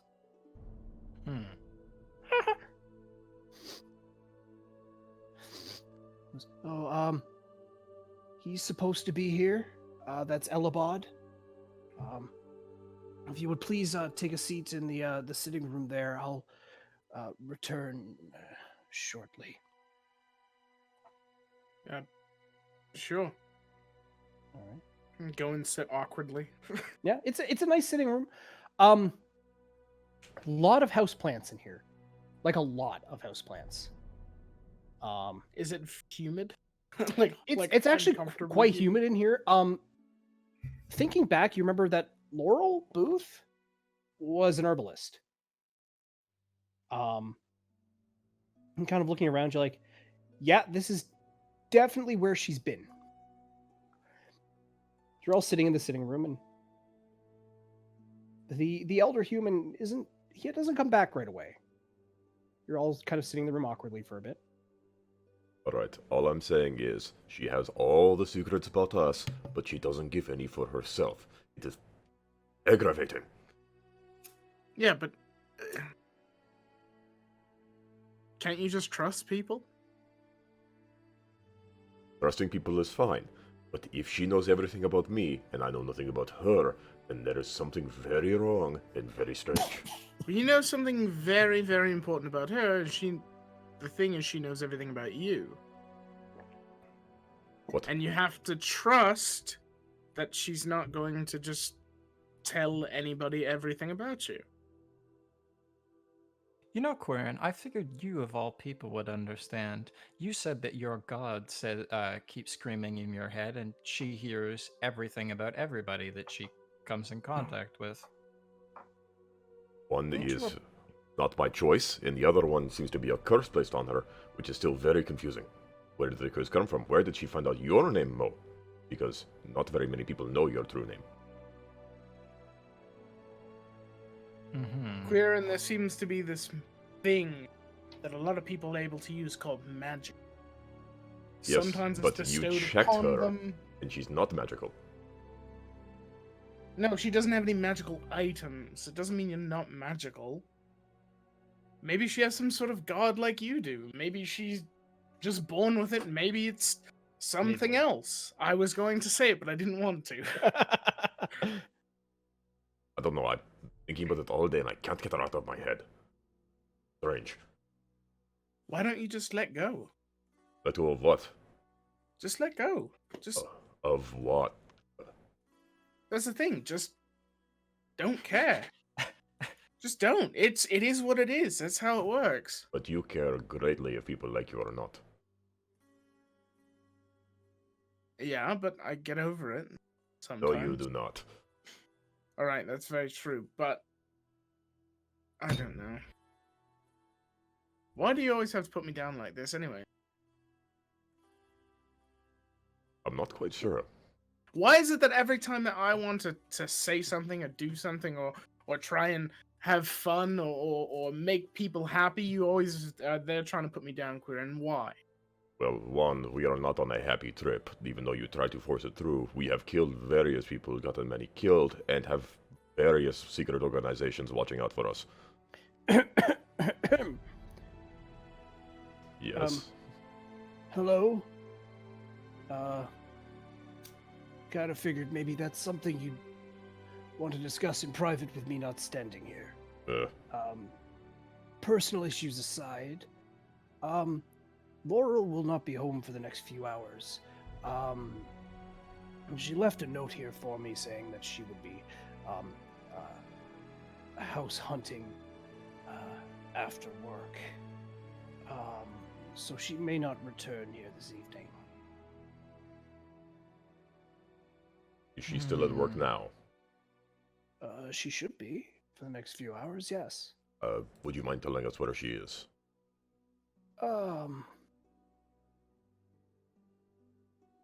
She's not overly proud of it, and it's not exactly something I should be spreading about, especially if you knew her previously in Ashbourne.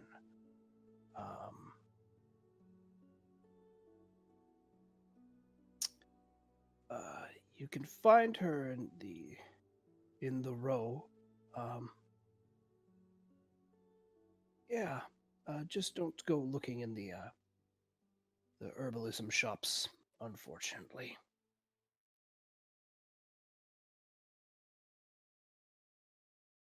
Yeah. What is the word? Laster, you pay them to have sex with you. Why would I need to pay them? Yes, but what are they called? Oh, I don't know. There's lots of names. Lady of the Evening is probably the least intrusive. No. There's only one place in town for that, and we frankly don't. We don't talk about him. He's kind of an embarrassment.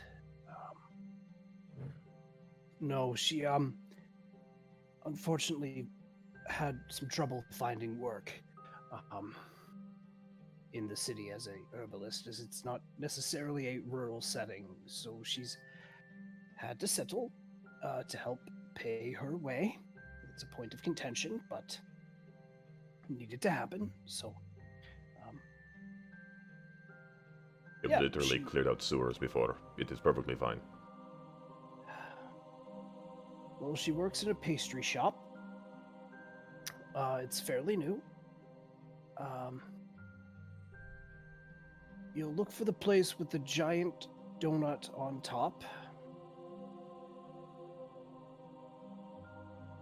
Just kind of looking around at you all. It's called Carpe Donut. Is she some sort of pastry mancer? No, it's donuts. She hates it, but it is what it is, as you so eloquently put earlier. Donut. It's They're fried pastries, Queer, and they're So like the quite good. cookies. Sort of, but a little spongier. Sort of a mix between a cookie and a cake. Sort of, I suppose. Alright. So yep. It's actually you'll find it to the north of the Hooded Hound Tavern. See? Well, You could have told where us that. is. That halfling knew she was there. Knew it. No, she said she hadn't been in there. Yeah, she hadn't been in there, but she knows everything about somebody with their true name, so she knew where she was. Maybe she just wanted us to have an adventure. Thank you very much. You're welcome. Just be gentle. She's had a rough go as of late. We'll be sure to make that apparent. Is there anything we can do for you?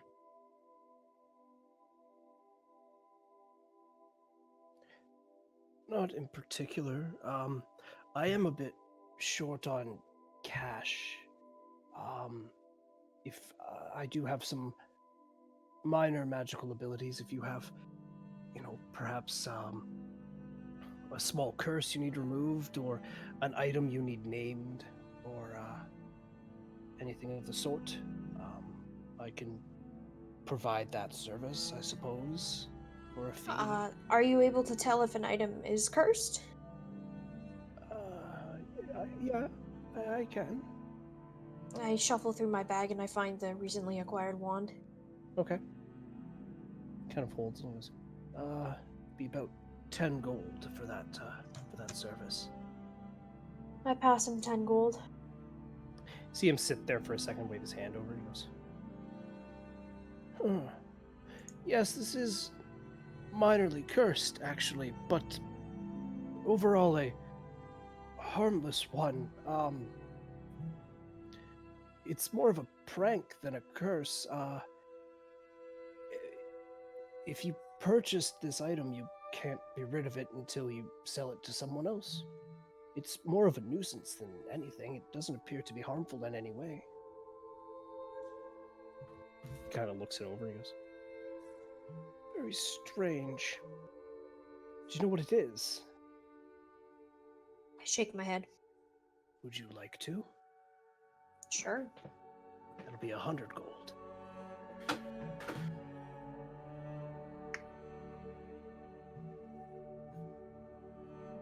$85. "Make a I'll persuasion chip in. check." I'll chip in the rest. Don't worry. Oh, you're such a cock, Alastair. What? Did you just call Alastair a cuck? No, I did not. Okay. That's what it sounded like. It sounded like you said you're such a. That would have been fucking great. I definitely said cuck, though. I know you I did. just don't want Zane to say it. Okay. Zane, make the persuasion check. And Alastair, make a persuasion check as well. Okay. Wrong chat. Nope. Fuck. Shit. 23. Holy fuck. Yeah, I don't think I'm beating that. I have a chance. Nope. 12. Oof. Kind of looks over Alastair and goes, I appreciate the gesture, but I think 85 gold will do it. He takes your gold, I presume. Mm-hmm. And he sits there and Mo, this is a spell you're familiar with. He pulls out a small pearl. He holds it to this mysterious wand. He sits there and he focuses on it. And the pearl kind of goes into his forehead and goes, Oh my. You be very careful with this. What is it? one second, let me just pull up the page here until we get D&D Beyond going for you. Oh, perfect. I'll just send this here. 1 second. This is unique. There's not many of these. This is called, and I'm translating it from Elvish, so I do apologize. This is called a Wand of Wonder. and I will send you the link to that page. Spoolie. Corey is very happy. It does a multitude of things, but never a thing that you decide. So if you do choose to use this, I'd be very, very careful. Thank you. Is anyone else? Have I heard of this? Have I heard of this? What's your Arcana modifier? Arcana -1. Nope. All right. You did say something about naming an item or a weapon or something. What do you mean by that? What I just did. Oh, I thought you meant like I was like, well, I could call any item I have, like if I want to call it like, like Steve or whatever, I could just do. I that. was gonna say Steve. Is this Zane saying that? No, Okay. definitely not. I'm gonna put myself back on mute.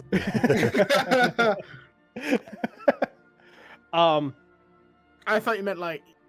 you Well, could- in reality, it doesn't take magic to give something a name. That's what I was confused. I thought maybe there was some sort of magical property that. No, you know what? typically you could just decide on a name, and that's what that thing is called. Well, thank you for your service. Thank you for telling us where Laurel is. Yes. The donuts are very good. Just don't rub it in. I've never had one before, but okay. He's not from around here. Really, What? it's the Goliath. We met a lizard before, Where? right outside the gate. Good. So the little. Why? What's bastards wrong with go out. lizards? They're They just eat scaly. people. There's a tribe of them that lives over. Oh, rip! There's a tribe of them that lives over in the high grove. There, they occasionally attack the soldiers as they're coming in or going. Never ends well. Little bastards.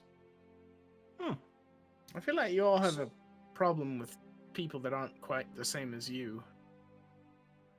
I feel like that's a generalization of what I just said. Wonder why he was. We're going to just walk now. It's probably a wise decision.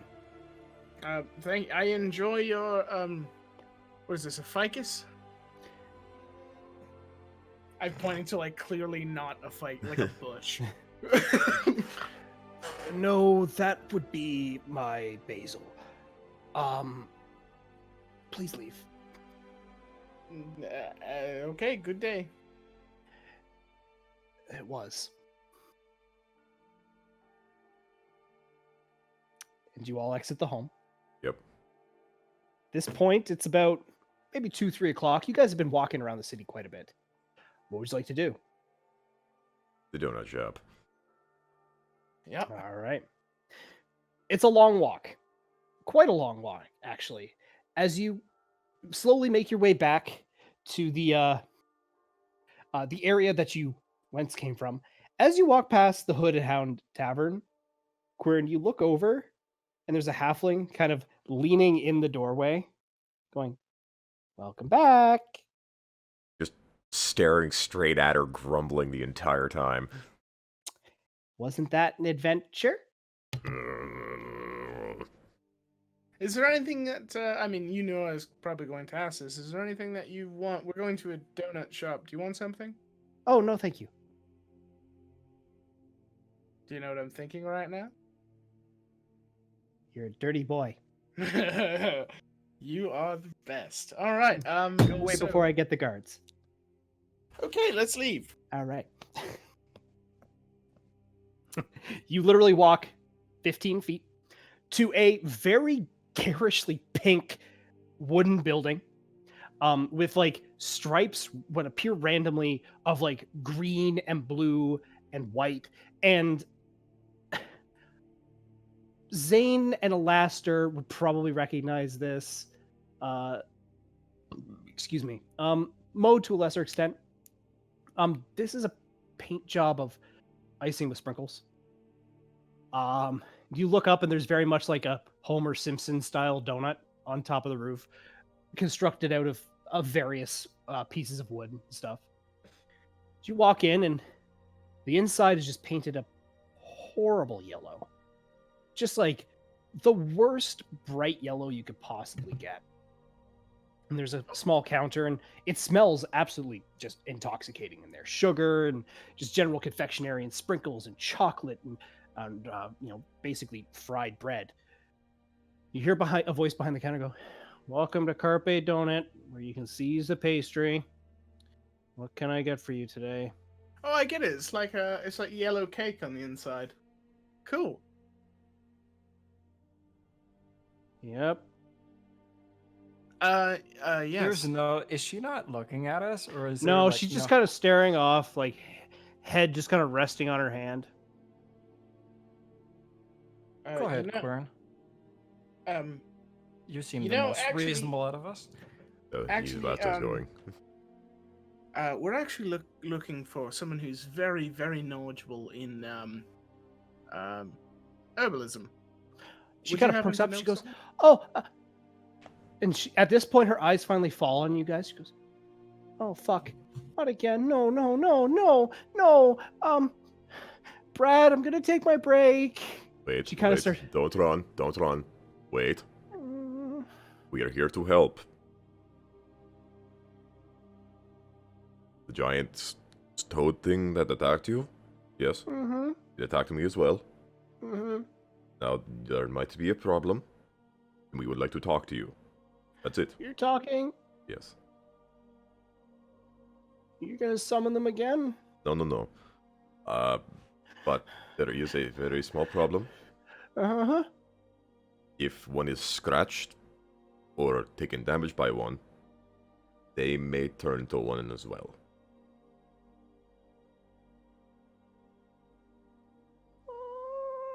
We have a cure. I'm gonna take out the potion. Put it down in front of her. I've already taken this myself. It works. Eat something, please. Brad! Eat. Make a persuasion check with disadvantage, Yep. please.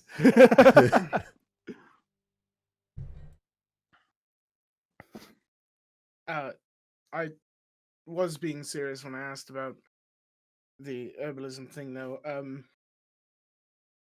Oh, now on. And a nat 20 simultaneously. Shit. Oh. Damn In it. another life. She's like, "You're gonna kill me for what We're I not saw." going to kill you. We're not going to kill you. We At this point, an elf comes out and goes, "Excuse me, sirs, are you Brad! harassing-" Back to the back. Why are you yelling?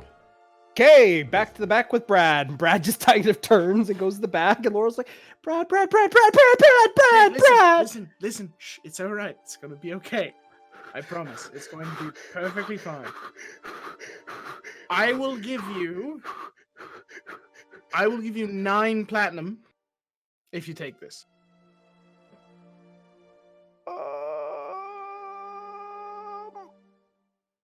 She looks down. Make a persuasion check. The platinum is adding advantage, but you're currently at disadvantage, so this is just a straight roll. Okay.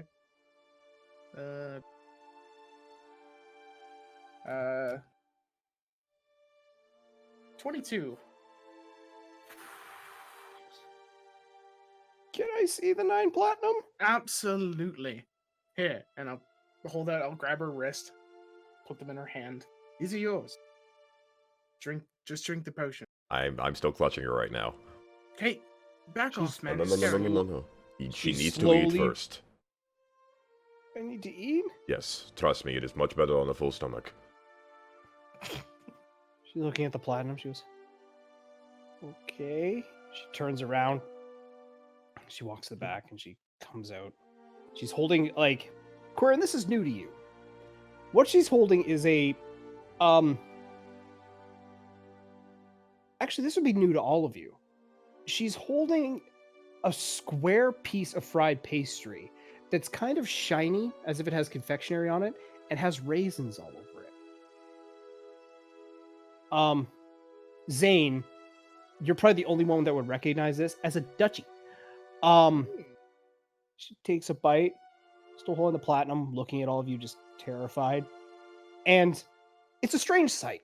These 5 mighty warriors who've slayed a dragon, who've, cleverly handled a banshee, who fought demons on a ship, now stand in a colorfully painted donut shop, watching a terrified woman slowly eat a duchy. She finishes the donut. She goes, "Okay, what else do I have to do to keep these coins in my..." God What? damn it, Jordan. What? God damn it! Motherfucker. Jordan. How long have you been sitting on that one? Oh, I've had it lined up here for at least like 3 minutes. Okay. Oh god. She's slowly. Fuck's sakes! All right, get it out, guys. Oh, My I feel name's sorry. Dudgy. All right. God damn it! She's slowly reaching out for the bottle, Quirin. Give it to her. She takes the bottle. She pops the cork. Oh, It's not pleasant. what's gonna happen? We're going to save you. That's what's going to happen. Okay, the premise is nice, but I mean physically. Physically, I kind of used to deal with potions and stuff like that, so I'd just like to know if there's any side effects. you're going to throw up a tiny toad creature. Oh, It's not pleasant. will I throw up the duchy too? I don't know. I had it on an empty stomach and it was terrible. Why would you have me eat something if you knew I was going to throw up? Because I was told that it helps it. Fair enough. She looking at you, making complete eye contact. And at this point, devil's advocates. Since the first stream, Laurel Booth has been infected with the slad sickness. And at this moment, 26 episodes in or something? 25.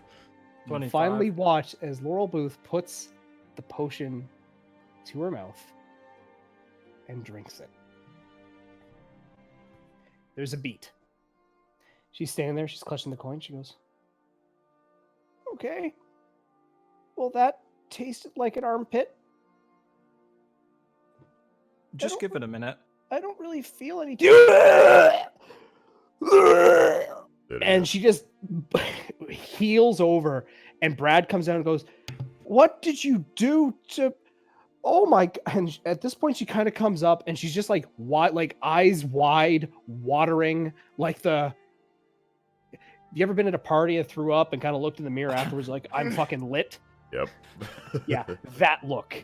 Just, Yeah. "Oh." And Brad's Brad- down and goes, "You were pregnant." No, Fuck off, Brad. Brad, I think she's going home now. She's very sick. She kind of looks down at the slab for a second. She looks at the coins in her hand. She goes, "I fucking quit." She kind Yep. of looks at all of you and goes, "I'd say thank you, but you did this." Actually, I think that small guy that opened the portal did this. The one that exploded. The reason Cassie's dead. That's fair. Actually, if we're taking credit, we're responsible for a lot of deaths, Like the entire massacre. What as well massacre? as those orcs and Some people over in Redwater. the guys in that one like dungeon spot. Yes. The life of a sellsword. I'm gonna go now. Ooh, don't forget the ones at Briar Glen. Mm-hmm. Oh, right. Oh yeah, sure, right, the play thing. Right, okay. Wait, She kinda- what? She What? at this point just walks out of the building. Why And, can't anybody explain to us what this play is? Brad, Yeah? we'll take like 3 dozen of donuts and pastries, whatever you feel like. Can you take your toad thing too? Absolutely. And at this point, quick jump cut. You're presented with 3 dozen assorted donuts. I'm sure everyone here, being a Canadian, you're familiar what flavors of donuts there are. Crullers. We all fight Crullers? over the crullers. Oh, we always fight over the crullers. That's just how this works. Canadian history, everybody. The Great Blaster, if Cruller you touch War. that bear claw and I'll cut your hand off. You know what, Mo? I've had enough of your stuff because this Redwater cream donut is mine, and you touched Sacred it. flame it. One sec, I have to make a dexterity saving throw for the donut. It's a 6 minus 5, so 1. The donut just melts. Oh, Oh, no one can And- have it. There's delicious cream all over your hand. Don't put the Pornhub thing back up.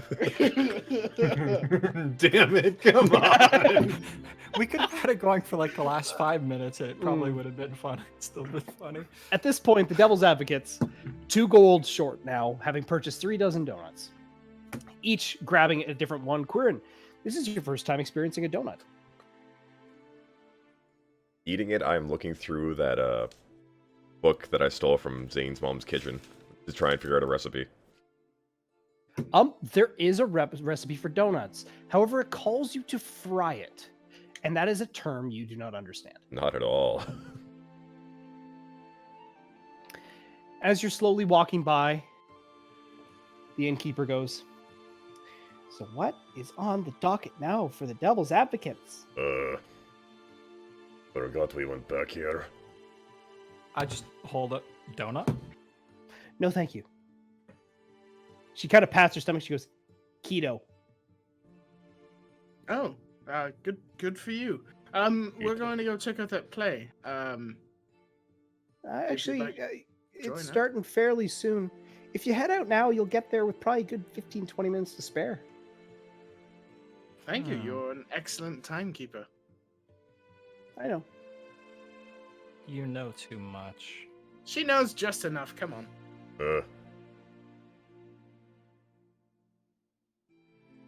All right. So are you all heading to the green? Yes. Yes. All right. As you walk through the city, let me move your thing here. As you walk through the Anderfarin Row, I should say specifically, it's very apparent that unlike other cities where, there's kind of a one line of shops that are surrounded by homes, the Anderfarin Row is very much just a case of a shopping district. Every building here is a shop. You walk through and you see blacksmiths and farriers and fletchers, various other things, enchanters, tailors, etc.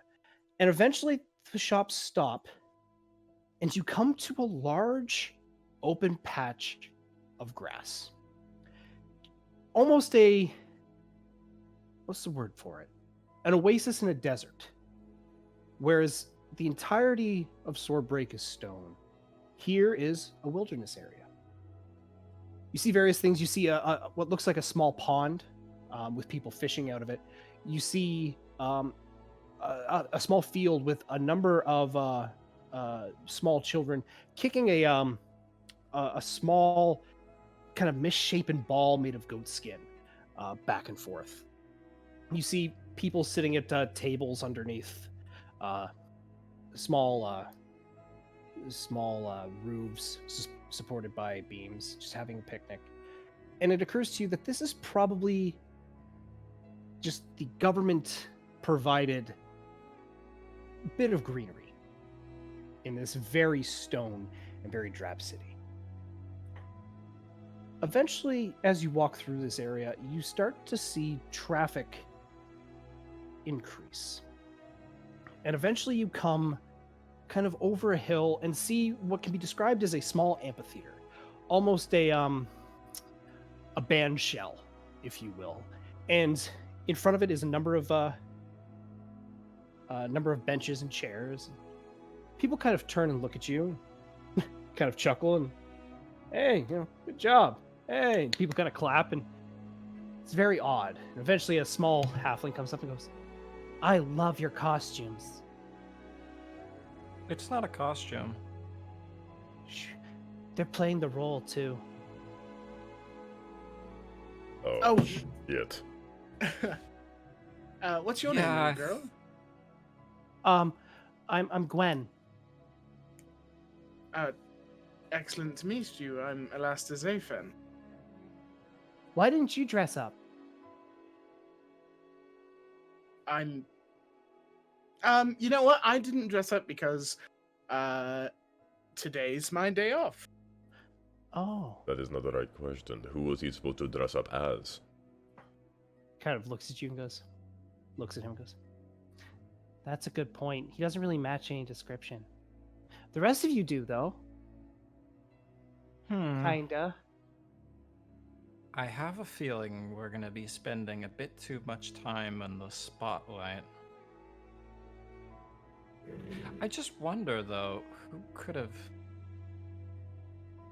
who would have put on something At this like point, this? It's from as you Briarland. ask that question, you hear a horn go, "Burr, burr, burr, burr, burr, burr, burr, burr," It and is, I people swear start to God. to take their seat. As you sit down, sunset hits. Ooh, golden hour.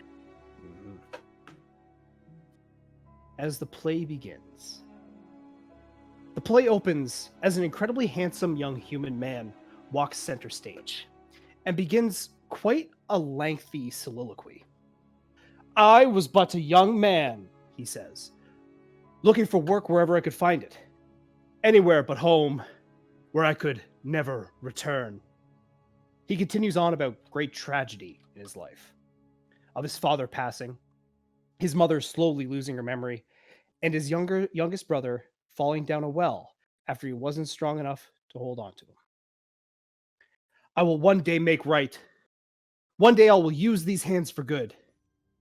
But today, I use them for honest work. I work as a stone carver, a builder, in the modest town of Briarglen." Several patrons give a small woo from the crowd, and a short round of applause is given to the young actor as he steps upstage and begins addressing an older actor. "My name is Will Zednick, sir. I'm desperately looking for work," the young actor proclaims very melodramatically. "A pleasure, Mr. Zednick. My name is Ersten Muir, and I would be the person to talk to about that." As the name of a long forgotten acquaintance hits your ears, it is followed by the sound of boos and hisses from the crowd. You see the actor grin slightly at the reaction that he is able to drum up in the crowd. The play continues, melodramatic with heavy-handed writing and shoddy acting at best. The crowd, enthralled, react vocally to parts of the play, cheering as Will Zednick, the troubled young man from Walden, slowly uncovers a dastardly plot by the leader of the Stonemasons Guild. "By the light of Paylor," the young actor exclaims, "Guildmaster Muir has hired orcs to attack the town to earn the favor of the city, build his wall, and eventually run for mayor." The crowd audibly gasps at this revelation and cheers as the young hero runs through the town, saving innocent civilians as the town guards take care of the orcs. The crowd boos as the lawmaster of the city, mysteriously unnamed, denies his allegations, but then return to cheers when young Master Zednick vows to take revenge into his own hands. Zednick then describes how he needs to conscribe a group of travelers to aid him on his quest. Introduced one by one, each is given just thunderous cheers as they enter. "First," says Zednick, "I found a medicine man who comes from the mountains. I did not speak his language, but we decided to call him Quinn."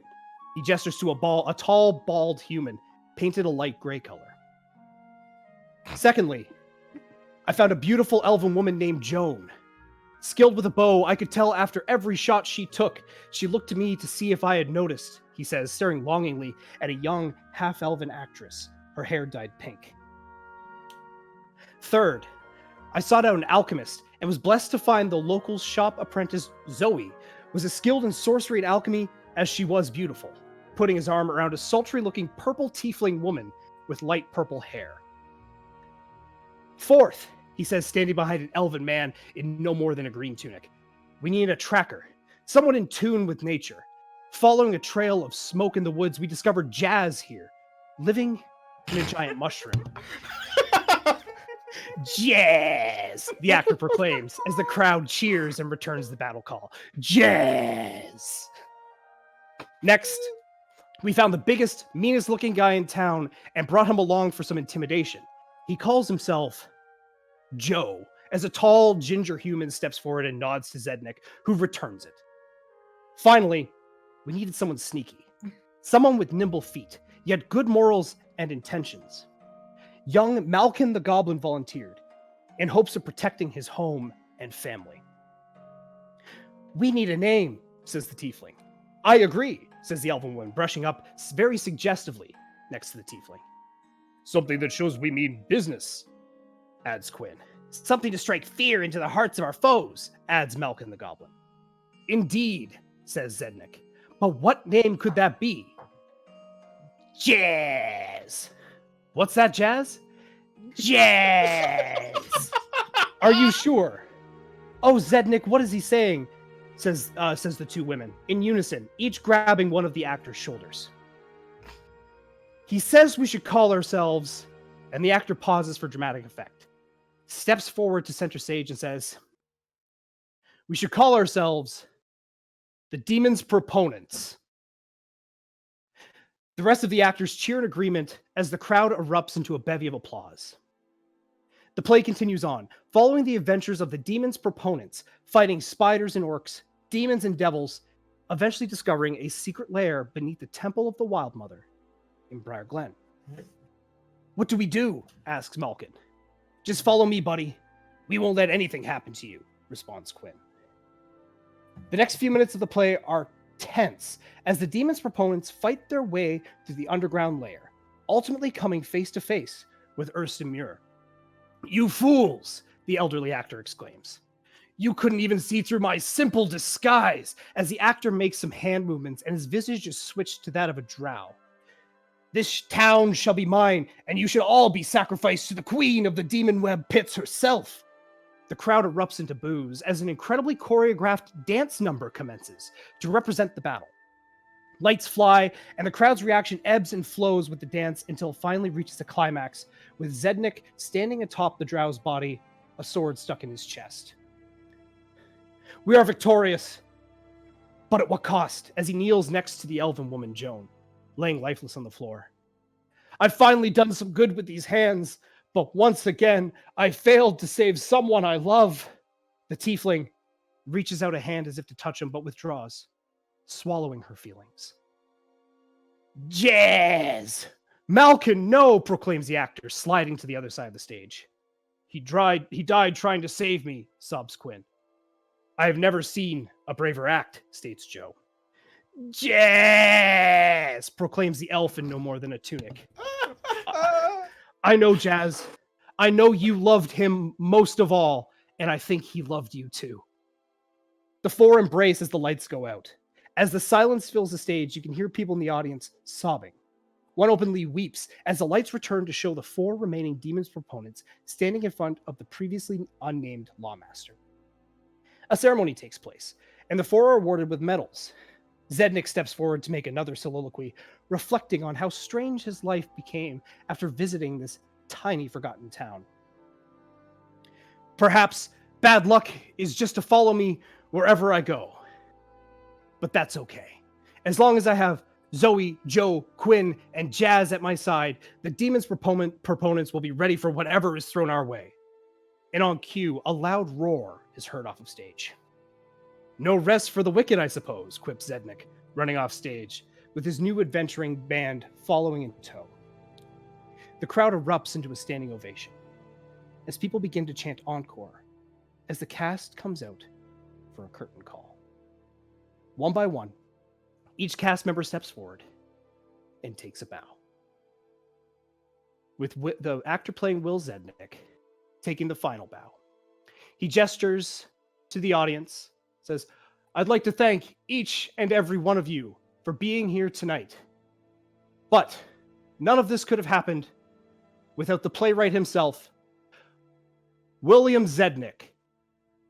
As the crowd erupts into applause, Quirin, Zaz, Zane, and Mo, you feel an anger rise in you. As the man that walks into stage is instantly recognizable. As he turns out to the audience with a big, stupid smile, he looks at everyone applauding and simply goes, "Hello!" Oh, you motherfucker! And that's where we're going to end tonight's session. You bastard! Ah! Fucking knew it. I fucking knew it. No! Oh, Oh my god. Oh! Spoolie, I heard you gasp from the other room. Oh! Hello! Kill him. I've been trying to hold back.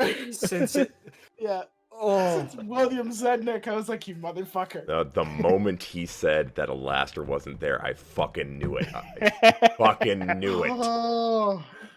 Everyone's all up in arms. Last was like, I didn't think that play was very good. Although they got Zaz perfectly. I know you loved him most of all, Jazz. He's like a really shitty Pokemon. Pretty much, yeah.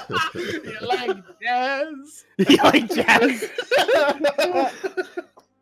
All right, everybody. Woo. This is awkward because what you just heard in a very incorrect version was what happened before the stream started. So, with that, with all my players being very upset with me or very pleased, bon nuit. Bon nuit. Bon nuit. Bonne nuit! Bon Bye. nuit, Goodbye. bon nuit, bon nuit.